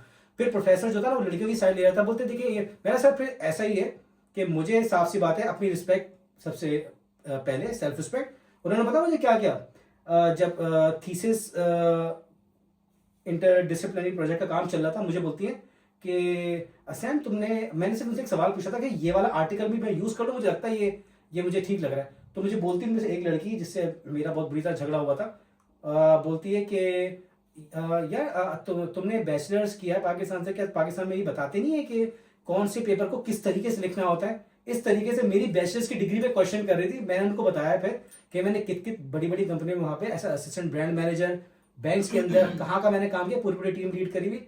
ये चीजें मैं लेकर गया प्रोफेसर के पास, ठीक है। मैंने बोला प्रोफेसर ये चीजें इस तरीके से मुझे ये लोग टारगेट करते हैं, और अगर मुझे गुस्सा आ गया, साफ सी बात है, मैं इस कोर्स से दे रहा हूँ रिजाइन, मैं नेक्स्ट सेमेस्टर में अपना आईबीपी उठाऊंगा, ठीक है। वो बोलता है क्या गारंटी है? मैंने सर गारंटी की बात नहीं है, काम मैं अच्छे तरीके से कर रहा हूँ, लेकिन इस तरह के लोगों के सामने काम नहीं कर सकता जिनको रिस्पेक्ट नहीं है कि इंटरनेशनल बंदों के साथ डील कैसे करना है। तो मैं जब रिजाइन करने गया तो फौरन प्रोफेसर हिला वहां पे, क्योंकि उसको पता है आईबीपी के लिए जो पैसे हैं वो कंपनीज देती है यूनिवर्सिटी को, पर स्टूडेंट 25,000 यूरोस कंपनी पे करती है इनको। अगर एक प्रोजेक्ट पे 5 लोग काम कर रहे हैं तो कंपनी पे कर रही यूनिवर्सिटी को कितने 25,000 यूरोस, और काम हम करके दे रहे हैं। क्योंकि अगर मैं रिजाइन करूंगा तो कंपनी पूछेगी इसने क्यों रिजाइन किया, ठीक है, उससे इनका इंप्रेशन खराब पड़ेगा। फिर क्या हुआ, फौरन इसने बोला नहीं मुझे लगता है, फौरन चेंज हुआ ये बंदा, बोलता है कि मुझे लगता है कि आप इसने सवाल ही पूछा कि आप लोग कितना साथ यूनिवर्सिटी में बैठ के काम करते हैं। मैंने बोला हम लोग यूनिवर्सिटी में तो बैठते नहीं, सारा हमारा जूम मीटिंग में काम हो रहा होता है। बोलते ये बहुत गलत है, मैं खाली आपकी गलती नहीं है, आपकी ग्रुप मेंबर्स की भी गलती है, मैं सबको ईमेल लिखूंगा कि आप सबको एक साथ बैठ के मिलके काम करना चाहिए, तभी कॉन्फ्लिक्ट आ रही है। वो फॉरेन प्रोफेसर देख रहा है कैसा वो चेंज हुआ, एकदम चेंज हुआ। फिर उन लड़कियों ने ग्रुप में मैसेज किया कि यार बहुत ज्यादा कॉन्फ्लिक्ट हो गया ग्रुप के अंदर और ये नहीं होना चाहिए था। फिर मैंने उनको मैसेज किया कि तुम लोग को पहले सोचना चाहिए था, तुम लोग ने मुझे प्रोफेसर के सामने खड़ा कर दिया, ये चीज तुम लोग ग्रुप में भी सॉल्व कर सकते थे ना, बच्चों की तरह आगे ले जाने की क्या जरूरत थी, ठीक है। तो उसी वक्त मैंने ग्रुप कर दिया लेफ्ट। जैसे ही लेफ्ट किया लड़कियां आ गई टेंशन में कि यार ये लगता है आईबीपी से ये बंदा जा रहा है, अब इसका काम हमें पढ़ना पड़ेगा। फिर मैंने बोला नहीं मैं इस तरह के टॉक्सिक ग्रुप में अपना पार्टिसिपेशन नहीं दूंगा, मुझे जो भी आपको काम देना अलग मुझे मैसेज कर देना, मुझे घटिया ग्रुप ज्वाइन नहीं करना, मुंह पे बोला उनको। उसके बाद हमारी मीटिंग हुई, मीटिंग में सब लड़कियां एकदम सुधरी हुई कि भाई ये लौंडा जो है ना ये है सख्त लौंडा, ठीक है। तो बिल्कुल तमीज से फिर उन्होंने बात करी। मैं आपको बता रहा हूँ, आपको रियलिटी चेक इन लोग को देना पड़ता है। तो यहाँ आपको जो स्टूडेंट है ना आगे जो ऑस्ट्रियन है वो आपको समझता है कि आपको कुछ नहीं आता, लल्लू समझते हैं आपको, ठीक है। फिर आपको कहीं ना कहीं आगे दिखाना पड़ता है कि ये लल्लू है, हम नहीं है। तो ये चीजें होती हैं यहाँ पे। मेरे साथ 3, 5, 4 लोगों ने रेसिज्म किया। ताली मार ये लो बहुत लंबा, इसमें स्टोरी बहुत लंबा था। मैं बोल रहा वो तुमने पूछा क्या एलिबरेट करो, नहीं वो छोड़िए सख्त लौंडा क्या है? सख्त लौंडा वो होता है कि यार जो किसी के सामने पिघलता नहीं, लड़कियों को चाहे वो लड़की आगे चाहे वो कहीं कर भी हो, कुछ भी हो, ठीक है। लड़की आती है तो आए, नहीं आती तो सख्त लौंडा इसको कहते हैं कि बस आपको पिघलना नहीं कहीं पर भी आके। लड़कियों की भी ना बजा दो, हम लोग कहते हैं छोड़ो यार लड़कियों को क्या बोले भाई, खत्म करना है ना किसी से भी, उसकी बजा के बेइज्जती करके, जैसे मैंने की थी। नहीं भाई ऐसे स्टडी इन यूरो, अरे मैं स्टडी इन यूरो क्या करनी क्या भाई का इंस्टाग्राम खोल रहा नहीं तो नहीं मुझे सख्त लौंडा दिखाना है मुझे। हाँ मैंने सख्त लौंडा अबे वो तुम क्यों निकाल लो। अरे भाई रुको यार, एक क्वेश्चन और वही बहुत इंपॉर्टेंट है ये मेरे पास है। तो मैं ये पूछ रहा था कि जैसे ही यहाँ पे एक बंदा या फिर like international student like land ही करता है, जैसे उसके बाद वो क्या करे, क्या क्या स्टेप्स ले, क्या क्या स्टेप्स उसको इंपॉर्टेंट है जो यहाँ पे आके वो करे। शॉर्ट में समझाता हूँ। हम्म, एयरपोर्ट में उतरे, आपका जो XYZ सिटी है, लेट्स से लेंस लगा हम लो, लेंस हाँ। में रहते हैं, ओके। तो आप एयरपोर्ट से आप लेंस की ट्रेन लोगे, अंडरग्राउंड ट्रेन है, तो आप ट्रेन से लेंस आओगे। पहला चीज़ आपको करना है, आपको यूनिवर्सिटी पहुंच के आपका रजिस्ट्रेशन करना है, क्योंकि रजिस्ट्रेशन करने के बाद ही आपके स्टूडेंट के डॉक्यूमेंट जनरेट होंगे आपके स्टूडेंट अकाउंट के अंदर, ठीक है। उसको लेके आपको जाना है यहाँ हमारा जो जहाँ का जो city magistrate, right, magistrate office में जाना है, और वहाँ से आपको लेना है मेडिसिटल। मेडिसिटल बोलते हैं कि उसमें आपका एड्रेस, जो आपका जहाँ पे आप रहने वाले हैं वहाँ का एड्रेस होता है। तो उस मेडिसिन को लेके आप एक और डॉक्यूमेंट बना सकते हो जिसे बोलते हैं एक्टिव पास। एक्टिव पास से आप आपको जितने भी स्टूडेंट बेनिफिट हैं across the city apart from university, जैसे अगर कहीं पे जैसे जो हमारा पब्लिक ट्रांसपोर्ट है, उसका जो एक टिकट जो होता है वो आई थिंक होता है 50 या 60 यूरोज का मेरे ख्याल से। बट अगर आप वो एक्टिव पास दिखाते हो एज अ स्टूडेंट तो आपको उसमें डिस्काउंट मिल जाता है, और आपको एक महीने का जो पास है वो आपको पड़ जाता है 16 यूरोज एज ऑफ नाउ। जैसे आप कोई यहाँ के ऑफिस जाते हो जर्मन लैंग्वेज सीखने के लिए, तो अगर कोई कोर्स है लेट्स से 200-300 का, बट वो रिड्यूस होके आपको 120 और 50% ऑफ, बट 50 सिर्फ स्पेसिफिक एक ही जगह, हाँ। विजनस्टोम। विजन सेंट्रो नहीं, आई थिंक और भी जगह है जहाँ पे उतना डिस्काउंट नहीं मिलता, लेकिन डिस्काउंट मिल जाता है अगर आप उनको स्टूडेंट एक्टिव पास दिखाते हो। तो स्टूडेंट एक्टिव पास का एडवांटेज है कि आप स्टूडेंट है तो आपको कुछ बेनिफिट्स हैं अक्रॉस सिटी। तो एक तो मेडिसिटल हो गया आपका, जो यूनिवर्सिटी रजिस्ट्रेशन, और तीसरा एक्टिव पास। ये जो 3 चीज़ें हैं ये आई थिंक आपके जो इनिशियल चीज़ें हैं। फिर 4th चीज़ है इंश्योरेंस। इंश्योरेंस बहुत इंपॉर्टेंट है यहाँ पे। इंश्योरेंस यहाँ पे हमारा आई थिंक 70-80 यूरो 80 यूरोज होता है, लेकिन अगर एक बार आपको जॉब लग गई तो आपका एम्प्लॉयर पे करता है उसका, बट जब तक आपको जॉब नहीं मिलती तो आप पे करते हो। इंश्योरेंस हो गया। फिर इंश्योरेंस लेने के बाद आप जाते हो आपका मजिस्ट्रेट ऑफिस आपका, कि आप उनको इन्फॉर्म करने के लिए आप यहाँ आ चुके हो, तो आपके डॉक्यूमेंट्स लेके आप वहाँ जाते हो। फिर वो आपको एक साल का आपको यहाँ का रेसिडेंट परमिट देते हैं, और फिर वो रेसिडेंट परमिट मिल गया, that means you are like officially यहाँ के आप एक रेसिडेंट हो। और फिर आप अगर आप कभी फ्यूचर में जॉब अप्लाई करते हो तो आपका रेसिडेंट परमिट कार्ड बहुत ही इम्पोर्टेंट रोल प्ले करता है। और हाँ, और वो जो आपने इंश्योरेंस के लिए अप्लाई किया उसका जो कार्ड है वो भी आपका बहुत इम्पोर्टेंट डॉक्यूमेंट है, बिकॉज आपके जितने भी क्या बोलते हैं ना, आपका जो पूरा क्रेडिट हिस्ट्री है, आपको जॉब, आपने कब जॉब ज्वाइन किया, कब छोड़ा, कितनी सैलरी मिली, कितना नहीं मिला, वो सब उसमें उसके रिकॉर्ड में होता है। तो आपका रेसिडेंट परमिट कार्ड और आपका ये डॉक्यूमेंट, ये इंश्योरेंस कार्ड, ये दोनों बहुत इंपॉर्टेंट डॉक्यूमेंट है। सो ये जो मैंने आपको लाइक ऑर्डर में बताया, यही सब प्रोसेस है जो जैसे आप यहाँ आते हो वही प्रोसेस है, और ये डॉक्यूमेंट जो बहुत इंपॉर्टेंट है। और इसको थोड़ा सा अगर हम डिटेल में डिस्कस करें तो ऐसा, जैसे हमने लैंड किया, अभी जैसे आए हैं हम, फॉर एग्जांपल वियना एयरपोर्ट पे लैंड किया, अंडरग्राउंड हमने टिकट, वहां से काउंटर होते हैं, वहां से हमने टिकट ले ली, या फिर आप मशीन से भी टिकट ले सकते हो। अपनी टिकट ली आपने, आप लेंस में पहुंचे, पहली चीज आप ये कर सकते हो कि आप जैसे अपने घर गए तो आपको जो वहां का ओनर है या तो वही दे देगा आपको मेडिसिटल, ठीक है, वो आपको बस सबमिट करना है यहाँ पे 3 दिन के अंदर, with in 3 days of entry, और बिजनेस डेज 3 days जो मैं बोल रहा हूँ। तो इनके अंदर आपको जाना है यहाँ पे, जैसे भाई ने बताया कि यहाँ पे एक रजिस्ट्रेशन ऑफिस है, सिटी रजिस्ट्रेशन बोलते हैं उसको, एंड वो आपको करना है। बट उससे पहले एक्चुअली मैंने क्या किया था कि मैंने वो सिटी का जो सिटी रजिस्ट्रेशन का पेपर होता है वो लिया मैंने।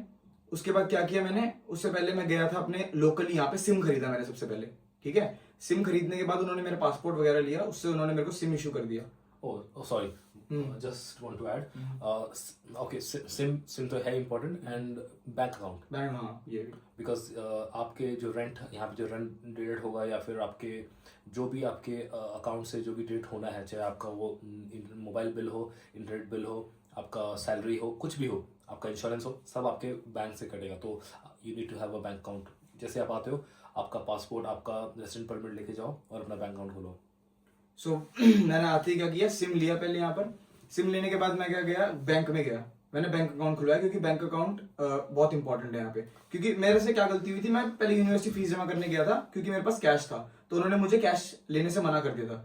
और यूनिवर्सिटी ऑफिस के यहाँ पे टाइमिंग्स है, तो आपको जेक्यू की वेबसाइट पे जाके चेक करना पड़ेगा हर दिन का कौन सा टाइम है। जैसे मंडे को फॉर एग्जांपल 8 to 10 खुला है, या फिर कुछ खुला है, मतलब मुझे अभी एग्जैक्ट टाइमिंग नहीं पता है, बट यही है। आई थिंक जो यूनिवर्सिटी जो वेबसाइट में जो टाइमिंग है, वो टाइमिंग है यूनिवर्सिटी का टाइमिंग है वो, बट जो ऑफिस, जो एडमिशन ऑफिस का टाइमिंग है वो पूरा डिफरेंट है, एंड कीप्स ऑन चेंजिंग। तो वो उन्होंने एक पेपर का प्रिंट आउट बना के अपने ऑफिस के बाहर चुका है। सो एक्चुअली वेबसाइट में अवेलेबल नहीं है, बिकॉज आप ऑफिस में देखोगे तो अगर आप ऑफिशियल वेबसाइट में देखोगे तो टाइमिंग है मॉर्निंग 8 टिल इवनिंग 4, बट अगर आप ऑफिस जाओगे तो ऑफिस का एक 2 आवर्स या 3 आवर्स का मिनिमम एक विंडो होता है, उसी टाइम पे वो ऑफिस होता है, एंड वो हर दिन का अलग डिफरेंट होता है। बट मैंने ये जो वेबसाइट है उस पे भी देखा था नहीं, बिकॉज कि one of my friend Sushant वो यहाँ पे आया था अपना डॉक्यूमेंट कलेक्ट करने के लिए, तो उसको मैंने स्क्रीनशॉट भेजा है वेबसाइट से, एंड टाइम था मेरे ख्याल से सुबह 8 से 4 बजे के बीच में, तो वो आया था मेरे ख्याल से 11 o'clock। ओके। लेकिन जैसे 11 o'clock आया तो उसने बोला कि भाई ये तो ऑफिस बंद है, तो मुझे लगा कि शायद कुछ पब्लिक हॉलीडे होगा, बट पब्लिक हॉलीडे था नहीं क्योंकि हमारा उस टाइम यूनिवर्सिटी था।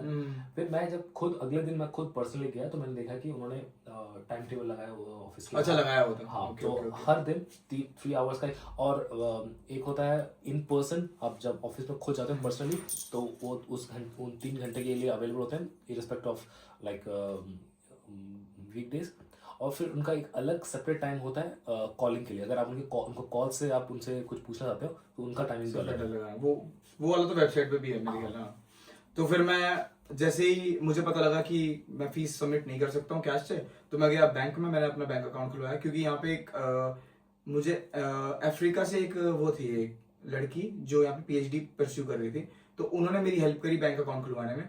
तो उनके साथ उनका अभी तो मेरे कॉन्टैक्ट्स में नहीं है, बट जहाँ पे भी अगर वो वीडियो देख रही है तो उनको मेरी तरफ से थैंक यू। एंड इंग्लिश में बोलो ना। अरे हाँ, ये बात तो सही है। सो तो फिर बाकी इन्फॉर्मेशन उनका नाम भी भाई मुझे नहीं पता उनका कौन नाम। वो तो अरे यार चलो छोड़ो, ये बात काट लो। सो बेसिकली जिन्होंने इनकी हेल्प की थी फर्स्ट टाइम जब ये नए आए थे, तो वो एक अफ्रीका से एक स्टूडेंट थी पीएचडी करने वाली।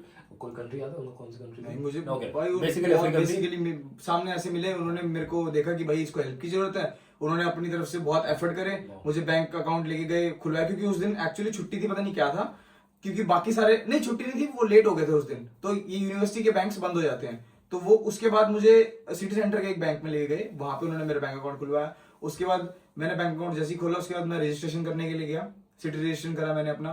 फिर उन्होंने वहां पे मुझे बोला कि आपको एक्टिव पास चाहिए कि नहीं चाहिए। तो यहाँ पे 3 काइंड ऑफ टिकट थी तब जो मुझे नोन थी। एक सेमेस्टर टिकट होती है, एक एक्टिव पास होता है, और एक होता है अपना अपर ऑस्ट्रिया क्लेमा वाला, और एक पूरा ऑस्ट्रिया वाला। वो नहीं पता था मुझे, वो वाले ऑप्शन नहीं पता था।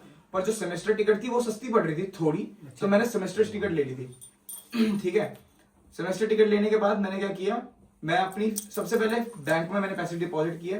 पैसे डिपॉजिट करने के बाद मैं सीधा यूनिवर्सिटी गया, मैंने वहां पे अपना जाके फीस दी। फीस देने के बाद आपको कुछ ऑनलाइन पोर्टल पे उनके कुछ में डॉक्यूमेंट्स आ जाते हैं, वो डॉक्यूमेंट्स मैंने प्रिंट आउट निकलवाए। उसके बाद वो डॉक्यूमेंट लेके मैं गया ओजीके के ऑफिस में, वहां पे मैंने हेल्थ इंश्योरेंस के लिए अप्लाई किया, जो कि तो 1 हफ्ता लगता है मिलने के लिए। और उसके बाद वो एक नंबर देते हैं, रेफरेंस नंबर। वो रेफरेंस नंबर मैंने मजिस्ट्रेट को दिखाया with my all the documents. वो दिखाने के बाद मजिस्ट्रेट ने मुझे कार्ड इशू कर दिया, जो कि मेरे वहां पे पहले से था कार्ड, वो उन्होंने मुझे दे दिया क्योंकि डॉक्यूमेंट सारे जेन्युइन थे। उसके बाद वो 1 या 2 हफ्ते के टाइम में आपको एक खांसी की कोई बीमारी, उसका नाम मैं भूल गया, उसका टेस्ट टीबी हाँ टीबी का टेस्ट के लिए आपको बुलाते हैं वहां पे, ट्यूबरक्लोसिस का। तो वो उस देने जाना पड़ता है, वो मैंडेटरी है। अगर नहीं जाते तो आपके पास पुलिस भी आती है घर पे। मेरे ख्याल मेरे किसी दोस्त के साथ एक एग्जांपल भी हमारे फ्लोर में भी हमारे भी शायद पुलिस आई थी, तो वो मैंडेटरी एग्जाम है। तो या बस मैंने कुछ की बात करी है, तो वो हमारा पोर्टल है। हाँ, पोर्टल आप कंफ्यूज ना हो जाओ कि कुछ क्या है। KUSSS KUSSS। सो यहाँ पे डबल एस डबल एस है, ट्रिपल एस वो गंदा वाला जाएगा ना कुछ। ना वो एक्स है। अच्छा ओके। तो कुछ मतलब के जो हमारे देसी भाई लोग देख रहे हैं, कुछ और समझ जाना भाई, उसका मतलब KUSS का मतलब होता है कि और एक दूसरा प्लेटफॉर्म भी है मूडल करके, मूडल वो बताता है वीडियो रिकॉर्डिंग होती है आपकी, आप समझ जाओगे जब यहाँ होंगे। आप समझ तो गए होंगे हम लोग कितना जोर से हंसे उस पे। तो एवरीवेयर यूजुअली जब आप कुछ टाइप करते हो वहां पे किस दिखाता है, पता नहीं क्यों, for some reason I don't know why. तो और वो बता रहा है करेक्ट करो इसको। और जब आप फर्स्ट टाइम अपना अकाउंट खोलेंगे कुछ पे, तो आपको कुछ अल्फाज पढ़ के कुछ समझ नहीं आएगा, लेकिन मजा बड़ा आएगा। तो ये लफ्ज बड़ा अच्छा है भाई, शायर है भाई कराची में। कौन कवाली वाले भाई, उनको फेल कर रखा भाई ने। कवाली वाले नुसरत, जब से मिला नुसरत फतेह अली खान को सुनना छोड़ दिया मैंने। खुश से खुश कर ऐसी शायरी सुनाते हो, कुछ से सब कुछ भूल जाओगे। मजे में मस्त चल रहा है, हाँ मजा आ रहा है। तो अगर आप ये क्या करते हैं? अगर आप चाहो दोबारा किसी कंट्री में जाना, तो आप कौन सी कंट्री चुनोगे? अगर आपको दोबारा से मौका दिया जाए, ऑस्ट्रिया आना चाहोगे या कहीं और जाना चाहोगे? आप कब, क्या कहना है इस पे? अब लैंग्वेज सीख ली उसके बाद कहाँ जाना चाहूंगा? आप तो एफर्ट अभी तो करिए। ले जाना पड़ेगा भाई। यार भाई देखो, साफ सी बात है कि इस कंट्री ने मुझे भाई जोक्स अपार्ट मौका दिया यहाँ आने का, ठीक है। मेरा पहला वीजा, पहले पासपोर्ट में जो लगा वो इधर का लगा, और आज मैं जो भी हूँ, मेरा यानी कि जो भी घर वाले जो सब सेट हैं सब है, वो इस कंट्री की वजह से हैं। तो भाई इस कंट्री का तो मैं बहुत ज़्यादा थैंक यू सबसे पहले बोलूँगा, और मैं इसी कंट्री में ही वापस आना चाहूँगा, क्योंकि भाई इस कंट्री ने जो मेरी ड्रीम्स है ना भाई, वो पूरी करवाई है इस कंट्री ने। देखे कंट्री बहुत अच्छी है, फैसिलिटीज हर चीज, आप बात देखें, लोग आप हर जगह आपको अजीब से मिलेंगे, ठीक है। मुझे यहाँ पे मिले ऑस्ट्रियन, ठीक है। तो हर कोई बंदा ना अपनी कंट्री को बड़ा प्रेफर करता है कि भाई यहाँ पे आ रहे हो तो हमारी लैंग्वेज बोलो, हमारी तरह रहो, ये वो। लेकिन आप जब पाकिस्तान और इंडिया आओगे तो ऐसा कुछ नहीं है भाई। वहां पे आप आओगे तो आपको ज्यादा वेलकम किया जाएगा, हमें ज्यादा नहीं पूछा जाएगा, ठीक है। तो हमारी कंट्री ऐसी है। तो ये कि मतलब हमारे लोग खुद के लोगों को पीट देते हैं, हाँ। बाहर वालों को नहीं पीटते। बाहर वाले यानी कि हमारी वो country जर्मन पे- सीख लेंगे, कोई बात नहीं, उनके वेलकम के लिए। जैसे इंग्लिश के लिए इंग्लिश सीख ली थी ना। ऐसा ही है। तो भाई मैं तो ऑस्ट्रिया ही वापस आना चाहूंगा, और मुझे पहली कंट्री जहाँ पे मुझे बहुत ज़्यादा इंडिपेंडेंट जिस कंट्री ने बनाया, और भाई मैं बहुत ज़्यादा ग्रूम हुआ हूँ यहाँ पे आके। तो thank you so much Austria for giving me the opportunity to come over here and study and everything. अल्हम्दुलिल्लाह, and I will come back to Austria again. I love Austria because I'm going to get my inshallah citizenship, so I have to say good things about Congratulations. Austria. So inshallah, Habibi, come to Austria. Austria. Okay? Yeah, otherwise I'll kick your ass with it. Okay, so I think मेरा भी मतलब इस बात में मैं agree करूँगा, क्योंकि मेरे पासपोर्ट में भी जो फर्स्ट कंट्री जो लगा है वो ऑस्ट्रिया लगा है। सो ऑब्वियसली एंड यहाँ आके मतलब फॉर द फर्स्ट टाइम मैं किसी दूसरे कंट्री में गया हूँ, so I am totally grateful to Austria. और आई थिंक आई थिंक मुझे भी लगता है कि मैं शायद ऑस्ट्रिया और इंडिया को छोड़ के कोई तीसरी कंट्री को select तीसरा करूंगा। कंट्री सेलेक्ट करूँगा, बिकॉज ऑस्ट्रिया आने से पहले ऑस्ट्रिया आने से पहले शायद मेरे दिमाग में डिफरेंट पिक्चर थे, डिफरेंट लाइक उस टाइम मुझे आप पूछते तो शायद मैं लाइक न्यूयॉर्क बोलता, शिकागो बोलता, अमेरिका बोलता, जर्मनी बोलता। जर्मनी मेरा ड्रीम कंट्री था एक ज़माने में, लेकिन फिर जब अब ऑस्ट्रिया में है तो like if someone ask me to choose between Austria and Germany, it will be Austria every single time. मैं थोड़ा सा ऐड करूँ उसमें एक चीज़। तो मैं रियलिटी की बात करूंगा। भाई स्टार्टिंग में मैं भी यूएसए बड़ा जाना चाहता था, क्योंकि यूएसए ही था दिमाग में, यूएसए, कनाडा और इंग्लैंड, ठीक है। तो यूएसए में मेरे चाचू भी रहते, ठीक है। तो बस देख लिया था जब वो आए थे पाकिस्तान, जब मैंने बोला कि यार मैं अपना क्रेडिट आवर्स वहाँ ट्रांसफर करना चाहता हूँ, तो इससे क्या होगा, मैं जॉब भी कर लूंगा, आपकी भी हेल्प कर दूंगा, घर वालों की भी हेल्प कर सकता हूँ इस तरह ना। तो बॉय शटअप कॉल मुझे मिली थी। उसके अलावा ऑस्ट्रिया में इसलिए भी आना चाहूंगा क्योंकि ऑस्ट्रिया ने मेरी इज्जत बहुत बचाई। जब मैं अपने बैंक में था, जो मेरी लास्ट जॉब थी, तो जब उनको पता चला इसने बाहर के लिए अप्लाई किया हुआ, तो उन्होंने मुझे बहुत ज़्यादा टॉर्चर, यानी कि वो कहते हैं ना बुली करना, यानी कि मेरी विजिटिंग ब्रांच घर के करीब है और मुझे भेजते थे बिल्कुल at the end of the Karachi, यानी कि और अटेंडेंस लगाने के लिए, क्योंकि हमारा हेड ऑफिस था दूसरे साइड में कराची के और विजिटिंग ब्रांचेस थी दूसरे एंड पे कराची के। तो मुझे अटेंडेंस खाली लगवाने की, हालांकि हमारा होता था कि बायोमेट्रिक सब जगह आप हर विजिटिंग ब्रांच पे कर सकते हो, वहां बुलाते थे, वहां से मुझे उधर भेजते थे, और क्योंकि उनको पता चल गया था बाहर जा रहा है। और उसके बाद भाई जो चीज़ मैंने सफ़र करी वो मस्ती कैमरे में बोल रहा हूँ, क्योंकि आप लोग के साथ भी होती होगी, क्योंकि आप लोग सब जो पाकिस्तान से देख रहे हैं। और ये डेथ के बाद मैंने अपने आप को बड़ा स्ट्रॉन्ग बनाया, और उसमें मेरे दोस्तों का बहुत ज़्यादा हाथ है। अगर ये वीडियो देख रहे हैं वो जो मेरे यूनिवर्सिटी के दोस्त हैं, नाम नहीं लूंगा लेकिन उनको पता है मैं किन की बात कर रहा हूँ। अभी मैं पाकिस्तान आया था, आप लोगों को मैंने ट्रीट भी दी थी, ठीक है। तो क्योंकि बहुत सारे दोस्त हैं जो नाम लेना नहीं पसंद करते, मैं हमको ट्रीट तो मिल रही है सर आप जब बोले आप लोगों को तो ट्रीट बिरयानी भाई को मैंने बना के खिलाई, तो बड़ा मजा आया इनको। उसके अलावा भाई। हाँ, एक मिनट, बात कंप्लीट करने दे। तो मैं ये बोलूंगा कि भाई यहाँ पे आने में भी मोटिवेशन। एक चीज बोल हाँ, एक बात अगर आप दोस्त के लिए कुछ करते हो ना तो उसको गिनवाते नहीं है। तो खुद पूछ रहा है गिनवाओ, तो मैंने गिनवा दिया। मैंने गिनवाना बोला। मैंने बताया कौन सी टाइप की चीज बनाई थी, बिरयानी बना के भाई को खिलाई मैंने, तो इनको बड़ी पसंद है। कैसी लगी आपको बिरयानी? नहीं, मुद्दा ये नहीं है अभी। अभी मुद्दा बात तो करने थे वो। तो हाँ, ये है कि मैं अपने दोस्तों को बहुत ज्यादा थैंक यू बोलना चाहूंगा। उनके पेरेंट्स की मोटिवेशन, उन्होंने मुझे बड़ा मोटिवेट किया, बेटा पढ़ दाग किशन। एंड अगर मैं आपसे पूछना चाहूँ, मैं पूछना चाहता हूँ कि एडमिशन प्रोसेस बताओ कि कैसा होता है यहाँ पे। जैसे फॉर एग्जांपल स्टार्टिंग से बताओ, ताकि हमारे व्यूअर्स जो है कनेक्ट कर पाए आपकी बात को। कितना टाइम लगता है ना, आइल्स का रिक्वायरमेंट, आपने कितने बैंड थे, ये सब थोड़ा डिटेल में बता दो तो बढ़िया रहेगा। Okay, so first of all आप जो यूनिवर्सिटी का जो ऑफिशियल वेबसाइट है वहाँ जाएं, वहाँ पे आप जैसे ही सब्जेक्ट चूज करते हो, जो भी आप डिपार्टमेंट या फिर सब्जेक्ट आप चूज करते हो, तो वो आपको एक लाइक जैसे हम अकाउंट बनाते हैं, वो आपको अकाउंट बनाने के लिए बोलेगा, और उसी अकाउंट के अंदर आपके जो प्रीवियस जो एजुकेशन क्वालिफिकेशन डॉक्यूमेंट है वो आपको अपलोड करने के लिए बोलेगा। क्योंकि लेट्स से आप मास्टर्स के लिए अप्लाई कर रहे हो, तो वो आपको बैचलर्स और जो हाई स्कूल है उसकी डिग्री वो करने के लिए बोलेगा। और मुझे नहीं पता कि बाकी कंट्री में चलता है, लेकिन ऑस्ट्रिया में एक अच्छी चीज़ ये है कि अगर आपका कोई डॉक्यूमेंट मिसिंग है तो वो आपका एप्लीकेशन रिजेक्ट नहीं करते, वो आपको ईमेल करके आपको या फिर आपको नोटिफाई करते हैं कि आपका ये डॉक्यूमेंट मिसिंग है, प्लीज़ अपलोड कीजिए बिफोर XYZ डेट। ये अच्छी बात है ऑस्ट्रिया की।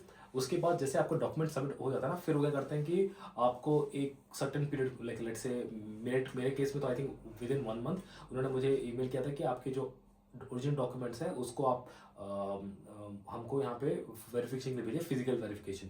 तो मैंने इंडिया से वो अपने जो डॉक्यूमेंट्स हैं एजुकेशन डॉक्यूमेंट उनको पोस्टल करके उनको मैंने ऑस्ट्रिया भेजा था बाय पोस्ट, और उन्होंने I think with in 1 month return भी हो गया था मेरा डॉक्यूमेंट। एंड द डॉक्यूमेंट थे वो सब ओरिजिनल थे, फोटोस्टेट नहीं थे। हाँ, और जो डॉक्यूमेंट बहुत मेन चीज़ है। हाँ, जो आप डॉक्यूमेंट आपको जो वेरिफिकेशन के लिए मंगाएंगे वो ओरिजिनल होने चाहिए, किसी का मतलब फोटो कॉपी ऐसा कुछ नहीं चाहिए, ओरिजिनल। और आपके हमारे जो जैसे इंडिया, अगर आप इंडिया से कर रहे हैं फॉर एग्जांपल, तो हमारे में वो मिनिस्ट्री ऑफ एक्सटर्नल वहाँ पे वो आप अपोस्टल करा के वो आपको स्टैम्प दे देंगे, तो that is like authentic, like proof है कि आपका डॉक्यूमेंट वेरीफाइड है। फिर मुझे विद इन 1 मंथ मेरा डॉक्यूमेंट वापस भी आ गया था बाय पोस्ट, और उसके 1 मंथ के अनदर 1 मंथ के बाद मुझको उन्होंने लेटर इशू कर दिया था, एंड जो प्री एडमिशन जो लेटर होता है वो इशू कर दिया था। एंड उसी pre admission letter issue paper के अब आप उसके ऊपर आप जो हमारे दिल्ली एम्बेसी में जो वीज़ा के लिए आप अपॉइंटमेंट ले सकते हो। बिल्कुल। एंड उसके बाद जैसे ये एडमिशन हो गया, उसके बाद क्या स्टेप्स लेने चाहिए? वीजा लेना चाहिए पहले कि आरपी लेना चाहिए? इसमें बहुत लोगों को कंफ्यूजन रहता है, बहुत ज्यादा। हाँ, सो क्योंकि ये कंट्री ऑस्ट्रिया है तो उसके लिए थोड़ा डिफरेंट है। ओके, सो आई थिंक हमारे कंट्री में आई थिंक बहुत ही कंफ्यूजन होता है, वो उनको लगता है visa. Okay, visa is just a permission. Visa एक पेपर होता है जो आपको एक सिर्फ देता है कि आप उस कंट्री में जा सकते हो, बट वहाँ रहने के लिए होता है रेजिडेंट परमिट, तो वो वीज़ा नहीं होता जो आप वहाँ पर रहते हो। तो वीज़ा अप्लाई करने के लिए आप, अगर आप student as a student apply कर रहे हो, तो आप पहले तो जो ऑस्ट्रियन एम्बेसी है वहाँ पे जाके आप उनको क्योंकि I think over the period of time उन्होंने अपना चेंज कर दिया है the way of apply. Because जब मैंने फर्स्ट टाइम अप्लाई किया था उस टाइम पे मैंने उनको ईमेल किया था कि मुझको इस पर्टिकुलर डेट पे अपॉइंटमेंट चाहिए, एंड सेकंड टाइम पे उन्होंने एक लिंक दे दिया था कि आप इस पर्टिकुलर डेट को आप सिलेक्ट कर सकते हो। तो लेट्स से कि अगर आपने ईमेल कर दिया उनको कि आपको अपॉइंटमेंट चाहिए, और आप उनको उसमें अपना पासपोर्ट और अपना जो स्टूडेंट अपना यूनिवर्सिटी का जो लेटर जो इशू है वो आप उनको एज अ कॉपी भेज दो, तो वो आपको ईमेल पे ही आपको बता देंगे कि किस तारीख को आपको अपॉइंटमेंट है, और उसके दिन आप उस सारे डॉक्यूमेंट लेके जाओगे, सारे डॉक्यूमेंट सबमिट करोगे, तो वो उस दिन वो डॉक्यूमेंट वो एम्बेसी ऑस्ट्रिया भेजेगा, और फिर वो आपके सारे डॉक्यूमेंट चेक करेंगे, एंड फिर अगर सब कुछ सही है, अगर बाई चांस कुछ डॉक्यूमेंट मिसिंग है फॉर एग्जांपल, या फिर लेट्स से बैंक बैलेंस, अगर bank, because mostly I think visa process में I think one of the जो most common problem student face करते हैं, वो जब वो बोलते हैं कि मिनिमम बैलेंस कितना होना चाहिए, तो यहाँ वो भी इसमें डिफर करता है आपका एज के ऊपर, कि आप बिलो 24 हैं तो आपको अलग अमाउंट दिखाना पड़ता है, और अगर आप अबव 24 हैं तो भी ज़्यादा दिखाना पड़ता है, एंड वो अमाउंट भी डिफर करता है जब आपका एक्सचेंज रेट कंट्री का चेंज होता है तो उस पर भी डिफर करता है। तो लेकिन अगर आपका सब कुछ डॉक्यूमेंट क्लियर है तो आई थिंक वो आपको एक लेटर इशू कर देते हैं कि आप जाइए और VFS ऑफिस में अपना पासपोर्ट सबमिट कीजिए फॉर द वीज़ा स्टैम्प। तो फिर आप वीज़ा डी फॉर्म भरते हैं ऑनलाइन, और फिर आप उस डॉक्यूमेंट को लेके आप अपना पासपोर्ट लेके आप VFS ऑफिस जाते हो आपके सिटी के, और वहाँ पे आप जब डॉक्यूमेंट सबमिट कर देते हो तो आई थिंक अभी VFS के आई थिंक सर्विस बहुत फास्ट हो गए, तो आई थिंक मोस्टली 1 वीक और 2 वीक्स मुझे खुद मेरे को 2-3 दिन मैक्स लगा थे आने के लिए मेरा वीजा। मेरा आई थिंक 4th डे में ही आ गया था, क्योंकि जो मेन चीज है ना वो रेजिडेंट परमिट है। अगर आपने पहले रेजिडेंट परमिट ही अप्लाई करना है, उसके बाद वीजा करना है, क्योंकि रेजिडेंट परमिट में ही टाइम लगता है, क्योंकि वहां पे आपके बहुत थोरोली डॉक्यूमेंट चेक करते हैं, बहुत केयरफुली, कि आपके पास बैंक बैलेंस कितना है, आपने अकोमोडेशन कहाँ बुक करी है, ये सब बहुत डिटेल में जाके चेक करते हैं, ताकि जब वीजा की बारी आती है ना, इसीलिए क्योंकि वीजा वालों को फिर जल्दी चेक नहीं करना पड़ता, क्योंकि रेजिडेंट परमिट ने अप्रूव कर दिया तो क्यों चेक करेंगे वो बार बार। बेसिकली आप जो फर्स्ट टाइम आप जब एम्बेसी जाते हो that is Resident permit. Resident permit का प्री एप्लीकेशन वो ही है कि वहीं से आपका रेसिडेंट परमिट का हो जाता है। बट फिर आप वीएफएस में वीजा के लिए अप्लाई करते हो तो वीजा आई थिंक वीजा जो डी होता है वो वैलिड होता है 6 months. 6 months के लिए। Yeah. तो वो जो वीजा आपके स्टैंप जो आपके पास में लग जाता है दैट इज अ परमिशन कि आप किसी कंट्री में एंटर कर सकते हो। फिर एंटर करने के बाद जो हमने जो आई थिंक वीडियो में हमने बताया कि आपको क्या क्या करना पड़ता है वही चीज़ प्रोसेस है। और फिर आप जब ये सब डॉक्यूमेंट आपका इंश्योरेंस ये सब करने के बाद जब आप मजिस्ट्रेट के ऑफिस जाते हो तो वो आपको एक आपका जो न्यू रेसिडेंट परमिट कार्ड है वो आपको हैंड ओवर कर देते हैं एंड आपका जो पूरा जो वीज़ा साइकिल है वो ख़त्म हो जाता है जब आपके हाथ में नया रेसिडेंट परमिट कार्ड आता है। तो by this time you already know that हमें पहले रेजिडेंट परमिट की प्री एप्लीकेशन इंडिया से ही करनी है, यहाँ आके नहीं करनी, क्योंकि यहाँ आने के लिए आपको पहले रेजिडेंट परमिट की एप्लीकेशन फाइल करनी पड़ती है। उसके बाद वीजा, जब वहां से अप्रूवल आता है, यहाँ से मजिस्ट्रेट अप्रूव करता है, आपको बाय मेल आपको इन्फॉर्मेशन आएगी कि आपका रेजिडेंट परमिट अप्रूव हो गया है। यहाँ आके जब आप सबमिट करोगे सारे डॉक्यूमेंट्स तब तो उसके बाद आपको वीजा के लिए अप्लाई करना है। फिर यहाँ आके जो हमने प्रोसेस डिस्कस किया वो करना है। या फिर उसके लिए आपको मैं सिंपली अगर बोलूँ तो जैसे आप वीज़ा के लिए अप्लाई करते हो तो वीज़ा आपको कब अप्लाई करना है ये आपको एम्बेसी बताएगा और एम्बेसी तब बताएगा जब आप एम्बेसी में पहली बार आप जाके अपना डॉक्यूमेंट सबमिट करोगे, अपना एप्लीकेशन सबमिट करोगे। सो आप ऐसा रेजिडेंट परमिट का एप्लीकेशन जब सबमिट एग्जैक्टली एग्जैक्टली। अभी पाकिस्तानियों को भी बता दो तो उनको हाँ बिल्कुल बिल्कुल। अरे आप बताओ। अगर हाँ पाकिस्तान तो उनका भी थोड़ा पता चल डिफरेंस है भाई देखो सबसे पहले तो आप जो चीज़ें पहले करवा के रख लो वो है डॉक्यूमेंट्स की verification. Pakistan for example Pakistani students के लिए बता रहा हूँ मैं, जितने भी अप्लाई करना चाहते हैं तो एडमिशन अप्लाई करने से पहले ही का प्रोसेस है भाई ये, तो उसके लिए उस पर टाइम भी ज़्यादा लगता है। पहले आपने ये चीज़ें रेडी रखनी है, उसके बाद फिर एडमिशन के लिए आप अप्लाई करना। तो सबसे पहले आपकी जो कॉलेज की मार्कशीट है उसका सर्टिफिकेट्स दोनों को IBCC से अटेस्ट करवाना है। उसके बाद फिर आपकी ग्रेजुएशन की, अगर आप बैचलर्स के लिए आ रहे हो तो उसके लिए तो ज़रूरत नहीं पड़ेगी, लेकिन अगर आप मास्टर्स के लिए आ रहे हो, मास्टर्स का मैं आपको प्रोसेस बता रहा हूँ। तो उसमें ये कि आपको अपनी डिग्री और ट्रांसक्रिप्ट वो आपको HEC से रिकगनाइज करवानी पड़ेगी, अटेस्ट करनी पड़ेगी, ठीक है। और वो जाएगा। उसके बाद आपको जो है अपना बर्थ सर्टिफिकेट वो आपको मिनिस्ट्री ऑफ फॉरेन अफेयर से अटेस्ट करवाना है आपको। उसके अलावा पुलिस क्लियरेंस सर्टिफिकेट आपको बनाना पड़ेगा कि भाई आपको कोई क्रिमिनल रिकॉर्ड नहीं है, वो आपको अटेस्ट करवाना पड़ेगा मिनिस्ट्री ऑफ फॉरेन अफेयर से, सही है। और उसके बाद ये जब चीज़ें आपकी कंप्लीट हो जाएंगी उसके बाद अप्लाई करोगे आप ऑस्टिन एम्बेसी इस्लामाबाद के अंदर वेरिफिकेशन के लिए। पहले आपके डॉक्यूमेंट्स होंगे वेरीफाइड। आप अपॉइंटमेंट के लिए अप्लाई करोगे, जब आपको कॉल आएगी तो आप अपने ओरिजिनल डॉक्यूमेंट अपने साथ लेके जाओगे और उसकी कॉपीज लेके जाओगे, ठीक है। जब कॉपी लेके जाओगे तो वो ओरिजिनल डॉक्यूमेंट देख के आपकी कॉपी सबमिट करेगा। और पर अटेस्टेशन जो मैंने पे की थी उस टाइम पे 2018 में जब मैं आया था, तो पर डॉक्यूमेंट उस वक्त थी 4500 यानी कि तकरीबन कुछ 12-13 यूरो कुछ थी, 12-13 यूरो उस वक्त थी। अब तो बढ़ गया, मेरे ख्याल से कुछ 30 या 40 यूरो हो चुका होगा पर डॉक्यूमेंट्स की वेरिफिकेशन, ठीक है। ये आपको लेके जाने अपने साथ सारे डॉक्यूमेंट्स, ये आपको पहले वेरीफाई करवाने के लिए जमा करवाने पड़ेंगे। फिर आपको जब ये डॉक्यूमेंट सारे वेरीफाई हो जाएंगे फोटोकॉपी, फिर वो आपको बोलेंगे आप लीगलाइजेशन के लिए आओ। लीगलाइजेशन के लिए आप वही सारे डॉक्यूमेंट्स ओरिजिनल लेकर आओगे, उस पर आपके डॉक्यूमेंट्स के पीछे आपकी मार्कशीट, आपका बर्थ सर्टिफिकेट, आपका पुलिस क्लियरेंस सर्टिफिकेट या और आपकी ट्रांसक्रिप्ट और डिग्री, सबके पीछे ऑस्ट्रियन गवर्नमेंट की स्टैंप लगेगी, ओरिजिनल स्टैंप। दैट मीन्स अब आपके डॉक्यूमेंट्स लीगलाइज हैं अप्लाई करने के लिए, एडमिशन के लिए ऑस्ट्रिया। अगर आप जर्मनी वगैरह के अप्लाई करते हो इसके लिए आपको इस प्रोसेस से जाने की जरूरत ही नहीं, कोई लीगलाइजेशन वेरिफिकेशन नहीं है।